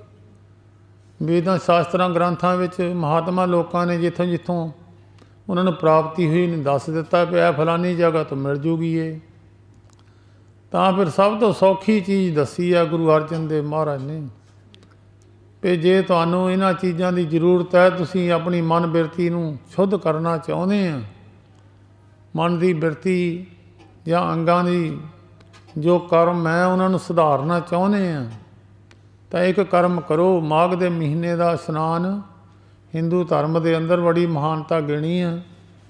ਅੱਜ ਹਿੰਦੂ ਧਰਮ ਦੇ ਜਿੰਨੇ ਵੀ ਤਕਰੀਬਨ ਅਸਥਾਨ ਹੈ ਉੱਥੇ ਵੀ ਬਹੁਤ ਵੱਡੀ ਭੀੜ ਹੈ। ਸਿੱਖ ਧਰਮ ਦੇ ਅੰਦਰ ਵੀ ਬੜੀ ਮਹਾਨਤਾ ਹੈ ਮਾਘੀ ਦੀ। ਤਾਂ ਇਹਦਾ ਗੁਰੂ ਅਰਜਨ ਦੇਵ ਮਹਾਰਾਜ ਇਹ ਬਚਨ ਲਿਖਿਆ, ਜੇ ਇੱਥੇ ਤੱਕ ਤੁਸੀਂ ਪਹੁੰਚਣਾ ਤਾਂ ਇੱਕ ਸੌਖੀ ਗੱਲ ਹੈ। ਮਾਘ ਮੱਜਨ ਸੰਗ ਸਾਧੂਆਂ ਧੂੜੀ ਕਰ ਇਸ਼ਨਾਨ। ਜੇ ਤੁਸੀਂ ਉੱਥੇ ਤੱਕ ਪਹੁੰਚਣਾ ਚਾਹੁੰਦੇ ਆ, ਰੱਬ ਦੇ ਨਾਲ ਮਿਲੀਆਂ ਹੋਈਆਂ ਆਤਮਾ, ਜਿਹੜੀਆਂ ਸੱਚੀਆਂ ਸੁੱਚੀਆਂ ਪਰਮੇਸ਼ਰ ਨਾਲ ਮਿਲੀਆਂ ਹੋਈਆਂ ਆਤਮਾ, ਉਹਨਾਂ ਦੀ ਸੰਗਤ ਤੁਹਾਨੂੰ ਛੇਤੀ ਨੇੜੇ ਲੈ ਜਾਊਗੀ। ਜਿੱਦਾਂ ਇੱਕ ਮਨੁੱਖ ਹੈ, ਉਹ ਕਾਰੀਗਰ ਹੈ, ਜਾਣਕੀਰ ਹੈ, ਉਹਦੇ ਕੋਲ ਜਾ ਕੇ ਤੁਹਾਨੂੰ ਛੇਤੀ ਪਤਾ ਲੱਗ ਜਾਊਗਾ। ਇੱਕ ਅਣਜਾਣ ਹੈ, ਅਣਜਾਣ ਦੂਜੇ ਨੂੰ ਦੱਸਣ ਦਾ ਸਮਰੱਥ ਨਹੀਂ ਹੁੰਦਾ। ਇੱਕ ਜਾਣਕੀਰ ਹੈ, ਉਹਨੇ ਚੀਜ਼ ਪ੍ਰਾਪਤ ਕੀਤੀ ਹੈ, ਉਹ ਦੱਸ ਦਿੰਦਾ ਵੀ ਕਿੱਥੋਂ ਮਿਲੀ ਆ, ਉਹ ਕਿੱਦਾਂ ਮਿਲੀ ਹੈ, ਮੈਨੂੰ ਕੀ ਖਰਚਣਾ ਪਿਆ, ਕਿੰਨੇ ਪੈਸੇ ਮੇਰੇ ਲੱਗੇ, ਮੈਨੂੰ ਕੀ ਕੁਛ ਕਰਨਾ ਪਿਆ ਇੱਥੇ ਤੱਕ ਪਹੁੰਚਣ ਵਾਸਤੇ। ਉਹ ਫਿਰ ਉਹਨਾਂ ਨੂੰ ਕਹਿੰਦੇ ਸੰਤ ਮਹਾਤਮਾ ਸਾਧੂ, ਜਿਨ੍ਹਾਂ ਨੇ ਆਪਣੇ ਮਨ ਨੂੰ ਸਾਧ ਲਿਆ। ਮਨ ਸਾਧ ਲਿਆ, ਮਨ ਸਾਧ ਲਿਆ, ਅੱਖਾਂ ਸਾਧੀਆਂ ਗਈਆਂ, ਹੱਥ ਪੈਰ ਸਾਧੇ ਗਏ, ਸਾਰੇ ਅੰਗਾਂ 'ਤੇ ਅਸਰ ਉਹਦਾ ਪੈ ਗਿਆ। ਤਾਂ ਗੁਰੂ ਅਰਜਨ ਦੇਵ ਮਹਾਰਾਜ ਨੇ ਇਸ ਮਹੀਨੇ ਵਿੱਚ ਬਹੁਤ ਵੱਡਾ ਮਹਾਤਮ ਹੈ। ਆਮ ਤੌਰ 'ਤੇ ਤਾਂ ਅੱਜ ਦੁਨੀਆ ਨਿਸ਼ਰਦਕ ਜ਼ਿਆਦਾ ਹੋ ਗਈ ਹੈ ਸਾਧੂ ਮਹਾਤਮਾ ਤੋਂ। ਮਨ ਦੀਆਂ ਬਿਰਤੀਆਂ ਮਲੀਨ ਹੋ ਗਈਆਂ, ਮਿਰਤੀਆਂ ਮਲੀਨ ਹੋ ਗਏ। ਇਹ ਨਹੀਂ ਵੀ ਕਿਸੇ ਦੀ ਅੱਖ ਦੇ ਮੂਹਰੇ ਹਰੀ ਐਨਕ ਲੱਗ ਗਈ ਤਾਂ ਸਾਰਾ ਮੂਹਰੇ ਹਰਾ ਹੀ ਦਿਸਣ ਲੱਗ ਗਿਆ। ਕਿ ਕਿਸੇ ਦੇ ਹਰੀ ਐਨਕ ਲਾ ਦਿਓ ਪਸ਼ੂ ਦੇ, ਉਹ ਪੱਠੇ ਹਰੇ ਨਹੀਂ ਬਣ ਜਾਂਦੇ। ਲਾਲ ਐਨਕਾਂ ਲਾ ਕੇ ਮੂਹਰੇ ਸਾਰਾ ਲਾਲ ਦਿਸਣ ਲੱਗ ਜਾਂਦਾ। ਜ਼ਰੂਰੀ ਨਹੀਂ ਵੀ ਮੂਹਰੇ ਲਾਲ ਹੀ ਹੋਵੇ। ਅੱਖ ਦੇ ਸ਼ੀਸ਼ੇ ਦਾ ਰੰਗ ਬਦਲ ਗਿਆ। ਸਾਡੇ ਅੱਖਾਂ ਦੇ ਸ਼ੀਸ਼ੇ ਦਾ ਹੀ ਰੰਗ ਬਦਲ ਗਿਆ, ਜਿਹੜਾ ਸਾਨੂੰ ਮਹਾਤਮਾ ਵੀ ਆਪਣੇ ਵਰਗੇ ਦਿਸਣ ਲੱਗ ਗਏ। ਆਪਣੇ ਵਰਗੇ ਦਿਸ ਜਾਣ ਤਾਂ ਵੀ ਚੰਗੀ ਗੱਲ ਹੈ, ਤਾਂ ਆਪਣੇ ਨਾਲ ਵੀ ਡਾਉਣ ਦੇਖਣ ਲੱਗ ਗਏ। ਸਾਧੂ ਮਹਾਤਮਾ ਨੂੰ ਉਹਨਾਂ ਦੀ ਆਮ ਲੋਕਾਂ ਦਾ ਖਿਆਲ ਹੋ ਗਿਆ ਕਿ ਇਹ ਰੋਟੀ ਪਾਣੀ ਖਾਣ ਵਾਲੇ ਹੀ ਆ, ਇਹ ਅਸੀਂ ਤਾਂ ਆਪਣਾ ਕਮਾ ਕੇ ਖਾਂਦੇ, ਲੋਕਾਂ ਦਾ ਖਾਂਦੇ ਆ। ਇੱਥੇ ਤੱਕ ਬਿਰਤੀ ਆਮ ਲੋਕਾਂ ਦੀ ਸੋਚ ਹੋ ਗਈ ਆ। ਜਿਨ੍ਹਾਂ ਦੀ ਸੋਚ ਉੱਚੀ ਹੈ, ਜਿਨ੍ਹਾਂ ਦੀ ਅੱਖਾਂ ਦਾ ਚਸ਼ਮਾ ਸਹੀ ਹੈ, ਜਿਨ੍ਹਾਂ ਨੂੰ ਦਿਸਦਾ ਮੇਰੇ ਤੋਂ ਉੱਚੇ ਹੈ, ਉਹਨਾਂ ਦੀਆਂ ਅੱਖਾਂ ਦਾ ਸ਼ੀਸ਼ਾ ਸਹੀ ਹੈ। ਜਿਹਦੀਆਂ ਅੱਖਾਂ ਦੇ ਵਿੱਚ ਮਲੀਨਤਾ ਹੀ ਆ ਗਈ ਆ, ਉਹਦੇ ਉੱਤੇ ਝੌਲਾ ਕੁਛ ਝਰੀਟਾਂ ਪੈ ਗਈਆਂ। ਉਹ ਜ਼ਰੂਰੀ ਨਹੀਂ ਵੀ ਮੋਹਰੇ ਵਾਲੀ ਚੀਜ਼ 'ਤੇ ਝਰੀਟਾਂ ਤਾਂ ਉਹਦੀ ਅੱਖ 'ਤੇ ਪਈਆਂ ਹੋਈਆਂ। ਇਸ ਕਰਕੇ ਮਹਾਤਮਾ ਲੋਕ ਉਹ ਹੈ ਜਿਹੜੇ ਬੰਦਗੀਵਾਨ ਪੁਰਖ ਹੈ। ਬੰਦਗੀਵਾਨ ਪੁਰਖ ਰੌਲੀ ਨਹੀਂ ਪਾ ਕੇ ਦੱਸਦਾ। ਬੰਦਗੀਵਾਨ ਪੁਰਖ ਦੁਨੀਆ ਵਿੱਚ ਆਪਣੀ ਐਡਵਰਟਾਈਜ਼ਮੈਂਟ ਨਹੀਂ ਕਰਦਾ। ਉਹਦੇ ਕਰਮਾਂ ਨੂੰ ਦੇਖ ਕੇ ਦੁਨੀਆ ਹਿਸਾਬ ਲਾ ਲੈਂਦੀ ਹੈ ਕਿ ਸ਼ੁਭ ਕਰਮਾਂ ਵਾਲਾ ਪੁਰਖ ਹੈ, ਇਹ ਰੱਬ ਦੇ ਨਾਲ ਜੁੜੀ ਹੋਈ ਆਤਮਾ ਹੈ। ਉਹਦੀ ਨਿਸ਼ਾਨੀ ਦਿਸ ਜਾਂਦੀ ਹੈ। ਕਿਸੇ ਦਾ ਹੱਕ ਨਹੀਂ ਖਾਣਾ, ਕਿਸੇ ਨੂੰ ਮਾੜਾ ਬਚਨ ਨਹੀਂ ਬੋਲਣਾ, ਪਰਮੇਸ਼ਰ ਦਾ ਸਿਮਰਨ ਕਰਨਾ, ਆਪਣੀ ਕਮਾਈ ਕਰਕੇ ਖਾਣੀ, ਵਿਹਲਾ ਨਹੀਂ ਬਹਿਣਾ। ਬਹੁਤ ਕਰਮ ਨੇ ਜਿਹੜੇ ਸਾਧੂਆਂ ਦੇ ਗੁਰੂ ਗ੍ਰੰਥ ਸਾਹਿਬ ਵਿੱਚ ਲਿਖੇ ਆ। ਉਹਨਾਂ ਮਹਾਤਮਾ ਲੋਕਾਂ ਦੀ ਆਪਣੇ ਤੋਂ ਵੱਡੇ ਜਾਣ ਕੇ ਉਹਨਾਂ ਦੀ ਸੇਵਾ ਕਰਨੀ, ਉਹਨਾਂ ਕੋਲੋਂ ਕੁਛ ਨਾ ਕੁਛ ਜ਼ਰੂਰ ਪ੍ਰਾਪਤ ਹੋ ਜਾਂਦਾ। ਤੁਸੀਂ ਖੇਤੀ ਕਰ ਲਓ। ਬਹੁਤ ਲੋਕਾਂ ਨੇ ਫਸਲਾਂ ਬੀਜੀਆਂ, ਕਿਸੇ ਦੀ ਕਣਕ ਮਰ ਗਈ ਆ, ਕਿਸੇ ਦੀ ਕੋਈ ਫਸਲ ਪਾਣੀ ਖੜ੍ਹੇ ਹੋ ਕੇ ਮਰ ਗਈ ਆ। ਮਿਹਨਤ ਕੀਤੀ ਐਵੇਂ ਹੀ ਚਲੀ ਗਈ। ਹੱਟੀ ਕਰ ਲਓ। ਕਈ ਵਾਰੀ ਦੁਕਾਨਦਾਰ ਬੰਦਾ ਹੱਟੀ ਘਾਟਾ ਦਿਖਾਲ ਜਾਂਦੀ ਆ, ਆਧਾਰ ਚੜ੍ਹ ਜਾਂਦਾ, ਨਿਸਫਲ ਚਲੇ ਜਾਂਦੀ ਆ। ਦੁਨੀਆ ਵਿੱਚ ਇੱਕੋ ਹੀ ਚੀਜ਼ ਹੈ ਜਿਹੜੀ ਨਿਸਫਲ ਨਹੀਂ ਜਾਂਦੀ। ਉਹ ਗੁਰੂ ਅਰਜਨ ਦੇਵ ਮਹਾਰਾਜ ਨੇ ਸੁਖਮਨੀ ਸਾਹਿਬ ਜੀ ਦੇ ਵਿੱਚ ਲਿਖਿਆ, ਜੋ ਇੱਛੇ ਸੋਈ ਫਲ ਪਾਵੇ, ਸਾਧ ਕੇ ਸੰਗ ਨਾ ਬਿਰਥਾ ਜਾਵੇ। ਨਹੀਂ ਬਿਰਥੀ ਜਾਂਦੀ ਤਾਂ ਸਾਧੂ ਦੀ ਸੰਗਤ ਬਿਰਥੀ ਨਹੀਂ ਜਾਂਦੀ। ਦੁਨੀਆ ਵਿੱਚ ਕਿਸੇ ਵੀ ਸੰਤ ਮਹਾਤਮਾ ਦੀ ਸੰਗਤ ਕਰ ਲਓ, ਬਿਰਥੀ ਨਹੀਂ ਜਾਂਦੀ। ਗਨਕਾ ਨੂੰ ਥੋੜ੍ਹਾ ਚਿਰ ਸੰਗਤ ਹੋਈ, ਬਿਰਥੀ ਨਹੀਂ ਗਈ। ਗਨਕਾ ਸੱਚਖੰਡ ਨੂੰ ਚਲੀ ਗਈ। ਅਜਾਮਲ ਨੂੰ ਥੋੜ੍ਹਾ ਚਿਰ ਸੰਗਤ ਹੋਈ। ਬਥੇਰੇ ਬੰਦੇ ਦੁਨੀਆ 'ਚ ਮਿਲੇ ਹੋਣੇ ਅਜਾਮਲ ਨੂੰ, ਉਹਨੂੰ ਸਾਧੂ ਦੀ ਸੰਗਤ ਥੋੜ੍ਹਾ ਕੁ ਚਿਰ ਹੋਈ। ਅਜਾਮਲ ਸੱਚਖੰਡ ਨੂੰ ਚਲੇ ਗਿਆ। ਨਹੀਂ ਬਿਰਥੀ ਜਾਂਦੀ ਤਾਂ ਇੱਕੋ ਹੀ ਚੀਜ਼ ਨਹੀਂ ਜਾਂਦੀ, ਬਾਕੀ ਸਾਰੀਆਂ ਚੱਲ ਜਾਂਦੀਆਂ। ਰਿਸ਼ਤੇਦਾਰ ਅਮੀਰ ਹੋਵੇ, ਕਿਸੇ ਨਾਲ ਮਾੜੀ ਮੋਟੀ ਬਣੀ ਹੋਵੇ, ਮਦਦ ਕਰ ਦੂਗਾ। ਜਦ ਵਿਗੜ ਜਾਂਦੀ ਉਹੀ ਮਿਹਣਾ ਮਾਰਨ ਲੱਗ ਜਾਂਦਾ।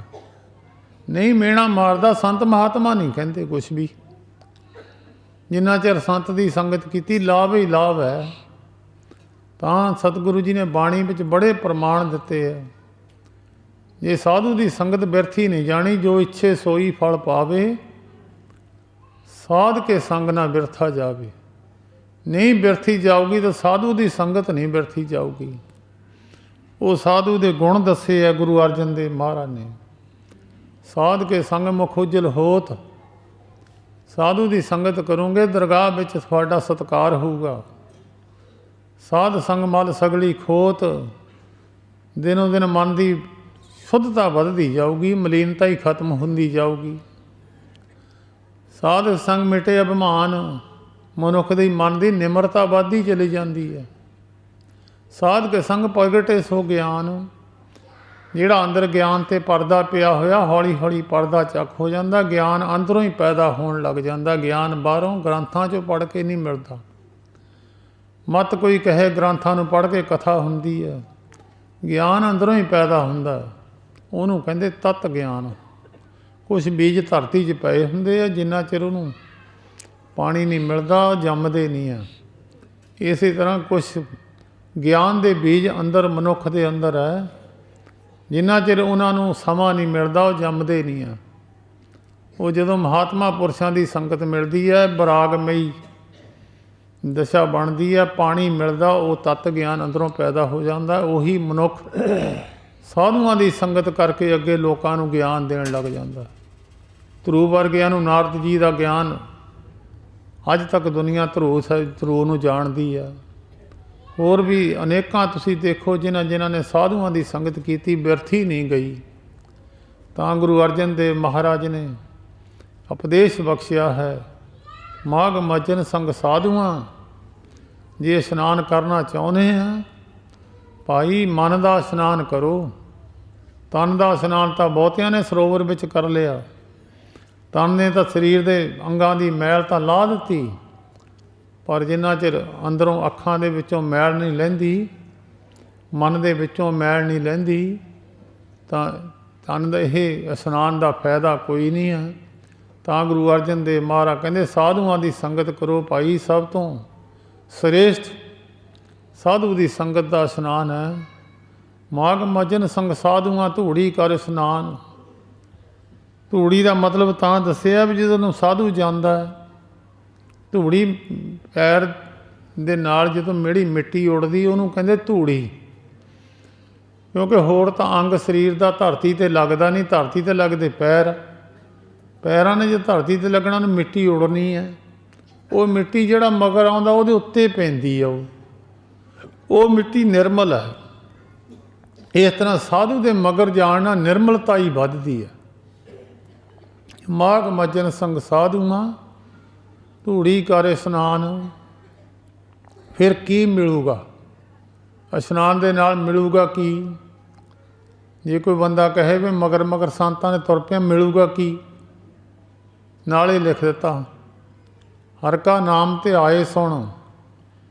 ਜਿਹੜਾ ਮਨ ਪਰਮੇਸ਼ਰ ਦੇ ਨਾਮ ਨੂੰ ਧਿਆਉਂਦਾ ਨਹੀਂ ਸੀ, ਉਹ ਮਨ ਤਿਆਰ ਹੋ ਜਾਊਗਾ ਵੀ ਮੈਂ ਵੀ ਨਾਮ ਜਪਿਆ ਕਰਾਂ। ਹਰ ਕਾ ਨਾਮ ਧਿਆਏ ਸੁਣ। ਇੱਕ ਸੁਣਨ ਦੀ ਸਮਰੱਥਾ, ਇੱਕ ਧਿਆਉਣ ਦੀ। ਇਹ ਦੋਏ ਸਮਰੱਥਾ ਸਾਰਿਆਂ ਨੂੰ ਨਹੀਂ ਪ੍ਰਾਪਤ ਹੁੰਦੀਆਂ। ਕਈ ਸੁਣਾ ਜਾਂਦੇ ਆ, ਸੁਣਦੇ ਨਹੀਂ ਆ। ਰਾਗੀ ਢਾਡੀ ਕਬੀਸ਼ਰ ਕਥਾਵਾਚਕ ਆਪਣੀ ਗੱਲ ਸੁਣਾ ਕੇ ਚਲ ਜਾਂਦੇ ਆ, ਦੂਏ ਦੀ ਸੁਣ ਕੇ ਰਾਜੀ ਨਹੀਂ ਆ। ਇੱਕ ਹੋਰ ਵੀ ਤੁਹਾਨੂੰ ਦੱਸ, ਜਿਹੜਾ ਦੂਜੇ ਦੀ ਨਹੀਂ ਸੁਣਦਾ ਤਾਂ ਸੁਣਦਾ ਉਹਦੀ ਵੀ ਕੋਈ ਨਹੀਂ ਆ। ਇਹ ਦੋਏ ਸਮਰੱਥਾ ਧਿਆਉਣਾ ਅਤੇ ਸੁਣਨਾ ਜਿਨ੍ਹਾਂ 'ਤੇ ਕਿਰਪਾ ਹੁੰਦੀ ਉਹਨਾਂ ਕੋਲ ਹੁੰਦੀਆਂ। ਜਿਹਦੇ ਕੋਲ ਸਾਧੂ ਦੀ ਬਖਸ਼ਿਸ਼ ਹੈ ਉਹਦੇ ਕੋਲ ਦੋਏ ਆ ਜਾਂਦੀਆਂ। ਇਹ ਹਰੀ ਪਰਮੇਸ਼ਰ ਦਾ ਨਾਮ ਧਿਆਉਣ ਦਾ ਪਤਾ ਲੱਗ ਜਾਂਦਾ ਅਤੇ ਸੁਣਨ ਦਾ ਪਤਾ ਲੱਗ ਜਾਂਦਾ ਵੀ ਸੁਣੋ ਭਈ ਕੀ ਕਹਿੰਦਾ ਮੋਹਰੇ ਵਾਲਾ, ਗੁਰਬਾਣੀ ਪੜ੍ਹਨੇ ਵਾਲਾ ਕੀ ਬੋਲਦਾ। ਸਭਨਾਂ ਨੂੰ ਕਰ ਦਾਨ। ਦਾਨ ਉਹੀ ਕਰਦਾ ਜਿਹਦੇ ਕੋਲ ਵਾਧੂ ਚੀਜ਼ ਹੋਵੇ। ਜਿਹਦੇ ਕੋਲ ਵਾਧੂ ਨਾ ਹੋਵੇ ਉਹ ਦਾਨ ਨਹੀਂ ਕਦੀ ਕਰਦਾ। ਦਾਨ ਉਹਨਾਂ ਪੁਰਸ਼ਾਂ ਕੋਲ ਜਿਨ੍ਹਾਂ ਕੋਲ ਚੀਜ਼ ਵੱਧ ਜਾਂਦੀ ਆ, ਉਹ ਫਿਰ ਲੋਕਾਂ ਨੂੰ ਦੇਣ ਲੱਗ ਜਾਂਦੇ। ਭਾਈ ਇਹ ਕੰਮ ਕਰਿਆ ਕਰੋ, ਇਹ ਕਰਮ ਕਰਿਆ ਕਰੋ, ਤਾਂ ਤੁਸੀਂ ਦਰਗਾਹ ਵਿੱਚ ਮਾਣ ਪਾਓਗੇ। ਦਰਗਾਹ 'ਚ ਤਾਂ ਮਾਣ ਪਾਓਗੇ, ਦੁਨੀਆ ਵਿੱਚ ਵੀ। ਇੱਥੇ ਮਿਲਣ ਵਡਿਆਈਆਂ, ਦਰਗਾਹ ਮੁੱਖ ਦੁਆਰ ਆ। ਇੱਥੇ ਦੁਨੀਆ ਉਹਨਾਂ ਨੂੰ ਸਤਿਕਾਰ ਦਿੰਦੀ ਆ, ਸਾਧੂ ਮਹਾਤਮਾ ਨੂੰ, ਨਾਮ ਜਪਣ ਵਾਲਿਆਂ ਨੂੰ ਸਤਿਕਾਰ ਦਿੰਦੀ ਆ ਦੁਨੀਆ। ਅਤੇ ਦਰਗਾਹ ਵਿੱਚ ਵੀ ਮੁੱਖ ਉਜਲੇ ਉਹਨਾਂ ਨੂੰ ਸਤਿਕਾਰ ਮਿਲਦਾ। ਉਹਨਾਂ ਨੂੰ ਫਿਰ ਮਹਾਤਮਾ ਦੱਸਦੇ ਆ ਵੀ ਤੈਨੂੰ ਇਹ ਚੀਜ਼ ਮਿਲ ਜੂਗੀ, ਹਰ ਕਾ ਨਾਮ ਧਿਆਏ ਸੁਣ। ਸਭਨਾਂ ਨੂੰ ਕਰ ਦਾਨ। ਦਾਨ ਕਰਨ ਦੀ ਸਮਰੱਥਾ ਬਣ ਜਾਂਦੀ ਹੈ। ਉਹਦੇ ਕੋਲ ਸਮਾਨ ਵਾਧੂ ਹੋ ਜਾਂਦਾ, ਉਹ ਦੇ ਵੀ ਦੇਵੇ ਥੋੜ੍ਹਾ ਬਹੁਤਾ। ਜਿੱਦਾਂ ਕਿਸੇ ਨੂੰ ਕੋਈ ਚੀਜ਼ ਲਾਉਣੀ ਹੋਵੇ, ਕਿਸੇ ਨੂੰ ਫੀਮ ਲਾਉਣੀ ਆ, ਥੋੜ੍ਹੀ ਥੋੜ੍ਹੀ ਕੋਲੋਂ ਦੇਣ ਲੱਗ ਜਾਂਦੇ ਆ। ਜਦੋਂ ਕੋਲੋਂ ਦੇਣ ਲੱਗ ਜਾਂਦੇ ਫੀਮ, ਉਹਨੂੰ ਫਿਰ ਹੌਲੀ ਹੌਲੀ ਲੱਗ ਜਾਂਦੀ ਆ। ਉਹ ਫਿਰ ਸਰੀਰ ਉਹਦਾ ਟੁੱਟਣ ਲੱਗ ਜਾਂਦਾ। ਜਦੋਂ ਨਹੀਂ ਫੀਮ ਮਿਲਦੀ ਫਿਰ ਉਹ ਕਹਿੰਦੇ ਵੀ ਹੁਣ ਮੁੱਲ ਲਿਆ। ਉਹ ਮਹਾਤਮਾ ਲੋਕਾਂ ਕੋਲ ਥੋੜ੍ਹੀ ਥੋੜ੍ਹੀ ਜਦੋਂ ਕਿਸੇ ਨੂੰ ਲਾਉਣੀ ਹੁੰਦੀ ਤਾਂ ਫਿਰ ਉਹ ਦਿੰਦੇ ਆ ਕੋਲੋਂ। ਉਹ ਦਾਨ ਹੁੰਦਾ। ਉਹ ਦਾਨ ਉਹ ਹੁੰਦਾ ਜਿਹਦਾ ਕੋਈ ਪੈਸਾ ਨਹੀਂ ਲਿਆ ਜਾਂਦਾ। ਜਦ ਦੁਕਾਨ 'ਤੇ ਜਾ ਕੇ ਆ ਵੀ ਫੜੋ, ਬੀਬੀਆਂ ਬੱਚਿਆਂ ਨੂੰ ਖੁੱਲ੍ਹਾ ਛੱਡ ਕੇ ਫਿਰ ਦੇਖਦੀਆਂ ਤੁਸੀਂ ਆਲਾ ਦੁਆਲਾ ਉਹਨਾਂ ਨੂੰ, ਕਿਉਂ ਪਾਪ ਕਰਮ ਵਾਲੇ ਪਾਸੇ ਨੂੰ ਤੁਰਦੀਆਂ। ਉਹ ਇਹੋ ਜਿਹੇ ਕਲਯੁਗੀ ਬੱਚੇ ਅੰਦਰ ਬੜੀ ਦੇ ਨਹੀਂ ਹੈ। ਦੂਜਿਆਂ ਧਰਮਾਂ ਤੋਂ ਸਿਕਸ਼ਾ ਲੈ ਲਓ। ਰਾਧਾ ਸੁਆਮੀ ਤਾਂ ਪੰਥ ਅੰਦਰ ਚੱਲ ਜਾਓ, ਬੰਦੇ ਖੜ੍ਹੇ ਆ ਉਸ ਵੇਲੇ ਬੰਦਾ ਠਾਲ ਦਿੰਦੇ ਹੋ ਜੇ ਮਾੜਾ ਮੋਟਾ ਗੱਲ ਕਰਦਾ ਹੋਵੇ। ਇੱਥੇ ਸਾਡੇ ਸਿੱਖ ਧਰਮ ਦੇ ਅੰਦਰ ਖੁੱਲ੍ਹੇ ਨਿਆਣਿਆਂ ਨੂੰ ਛੱਡ ਕੇ ਫਿਰ ਦੇਖਦੀਆਂ ਤਾਂ ਹੱਸਦੀਆਂ। ਉਹਨੂੰ ਕਹਿੰਦੇ ਦਾਨ। ਥੋੜ੍ਹਾ ਜਿਹਾ ਦੇ ਕੇ, ਕੋਈ ਦੁਕਾਨਦਾਰ ਥੋੜ੍ਹਾ ਜਿਹਾ ਖਾਣ ਨੂੰ ਦਿੰਦਾ, ਗੁੜ ਖਾ ਕੇ ਦੇਖ ਲਾ, ਉਹਦਾ ਪੈਸਾ ਤਾਂ ਕੋਈ ਨਹੀਂ ਲੈਂਦਾ। ਉਹ ਜੇ ਠੀਕ ਹੈ ਤਾਂ ਖਾ ਲੈ, ਮੁੱਲ ਲੈ ਲਾ, ਨਹੀਂ ਤਾਂ ਨਾ ਸੀ। ਉਹਨੂੰ ਕਹਿੰਦੇ ਦਾਨ। ਕੋਲੋਂ ਥੋੜ੍ਹਾ ਜਿਹਾ ਦੇ ਕੇ ਉਹਨੂੰ ਲਾ ਦੇਣੀ, ਚਟਕ ਲਾ ਦੇਣੀ। ਜਦ ਫਿਰ ਉਹਦਾ ਸਰੀਰ ਟੁੱਟਦਾ ਫਿਰ ਉਹ ਕਹਿੰਦੇ ਵੀ ਮੁੱਲ ਲੈ ਲਾ। ਤਾਂ ਕਹਿੰਦੇ ਫਿਰ ਇਹ ਚੀਜ਼ ਜਿਹਨੂੰ ਪ੍ਰਾਪਤ ਹੋ ਜਾਂਦੀ ਹੈ ਜਨਮ ਕਰਮ ਮਲ ਉਤਰੈ। ਪਿਛਲੀਆਂ ਜਨਮਾਂ ਦੇ ਕਰਮਾਂ ਦੀ ਮੈਲ ਜਿਹੜੀ ਮਨ ਦੇ ਉੱਤੇ ਚੜ੍ਹੀ ਹੋਈ ਹੈ। ਜਨਮ ਕਰਮ ਮਲ ਉਤਰੈ, ਮਨ ਤੇ ਜਾਏ ਗੁਮਾਨ। ਜਿਹੜਾ ਮਨ ਤੇ ਹੰਕਾਰ ਬਿਰਤੀ ਬਣੀ ਹੋਈ ਸੀ, ਜਿਹੜੀ ਮਨ ਦੀ ਬਿਰਤੀ ਹਰ ਵੇਲੇ ਉੱਚਾ ਮਨ ਬਣਿਆ ਰਹਿੰਦਾ ਸੀ। ਫਰੀਦਾ ਗਰਭ ਜਿਨ੍ਹਾਂ ਵਡਿਆਈਆਂ ਧਨ ਜੋਬਨ ਆਗਾ, ਖਾਲੀ ਚੱਲੇ ਧਣੀ ਸਿਉ ਟਿੱਬੇ ਜਿਉ ਮਿਆ। ਬੜੇ ਬੜੇ ਤੁਸੀਂ ਮਹਾਤਮਾ ਲੋਕਾਂ ਦੇ ਕੋਲ ਆਪਣੀ ਹੰਕਾਰ ਬਿਰਤੀ, ਕਈ ਰਾਜਿਆਂ ਨੇ ਸਾਧੂ ਮਹਾਤਮਾ ਨੂੰ ਆਪਣੀ ਹੰਕਾਰ ਬਿਰਤੀ ਨਾਲ ਸਜ਼ਾ ਦਿੱਤੀਆਂ। ਨਹੀਂ, ਕਹਿੰਦੇ ਮਨ ਤੇ ਜਾਏ ਗੁਮਾਨ। ਮਨ ਤੋਂ ਹੰਕਾਰ ਬਿਰਤੀ ਵੀ ਲੈ ਜਾਂਦੀ ਹੈ। ਹੰਕਾਰ ਬਿਰਤੀ ਆਪੇ ਲੈ ਜਾਂਦੀ ਹੈ ਜਦੋਂ ਮੂਹਰੇ ਚਾਨਣਾ ਦਿਖਾ ਦਿੰਦੇ ਹੈ। ਕਾਮ ਕ੍ਰੋਧ ਨਾ ਮੋਹੀਏ ਬਿਨਸੇ ਲੋਭ ਸੁਆਨ। ਕਾਮ ਕ੍ਰੋਧ ਦੋ ਐਸੇ ਹੈ, ਸਕੇ ਭਰਾ ਹੈ। ਇੱਕ ਮਿੱਠਾ ਹੋ ਕੇ ਸਰੀਰ ਨੂੰ ਖਾ ਜਾਂਦਾ, ਇੱਕ ਥੋੜ੍ਹਾ ਕੌੜੀ ਬਿਰਤੀ ਧਾਰਨ ਕਰਕੇ। ਇਹ ਮਨੁੱਖ ਦੇ ਸਰੀਰ ਨੂੰ ਮੋਹਦੇ ਆ। ਇਹ ਦੋਏ, ਇੱਕ ਮਿੱਠਾ ਹੋ ਕੇ ਖਾ ਜਾਂਦਾ, ਇੱਕ ਕੌੜਾ ਹੋ ਕੇ। ਇਹ ਦੋਏ ਸਰੀਰ ਨੂੰ ਨੁਕਸਾਨ ਪਹੁੰਚਾਉਂਦੇ ਆ। ਕਾਮ ਕ੍ਰੋਧ ਕਾਇਆ ਕੋ ਗਾਲੇ, ਜਿਉ ਕੰਚਨ ਸੁਹਾਗਾ ਟਾਲੇ। ਸੁਹਾਗਾ ਸੋਨੇ ਦੇ ਵਿੱਚ ਪਾ ਦਈਏ ਤਾਂ ਉਹਨੂੰ ਐਨ ਬਿਲਕੁਲ ਪਾਣੀ ਮੰਗਰ ਚਲਾ ਦਿੰਦਾ, ਸਾਫ਼ ਕਰ ਦਿੰਦਾ। ਇੱਦਾਂ ਹੀ ਇਹ ਦੋਏ ਆ, ਕਾਮ ਕ੍ਰੋਧ ਨਾ ਮੋਹੀ ਆ। ਇਹਨਾਂ ਵੱਲ ਨੂੰ ਬਿਰਤੀ ਨਹੀਂ ਜਾਂਦੀ। ਬਿਨਸੇ ਲੋਭ ਸੁਆਨ। ਲੋਭ ਕਹਿੰਦੇ, ਸੁਆਨ ਕਹਿੰਦੇ ਕੁੱਤੇ ਨੂੰ।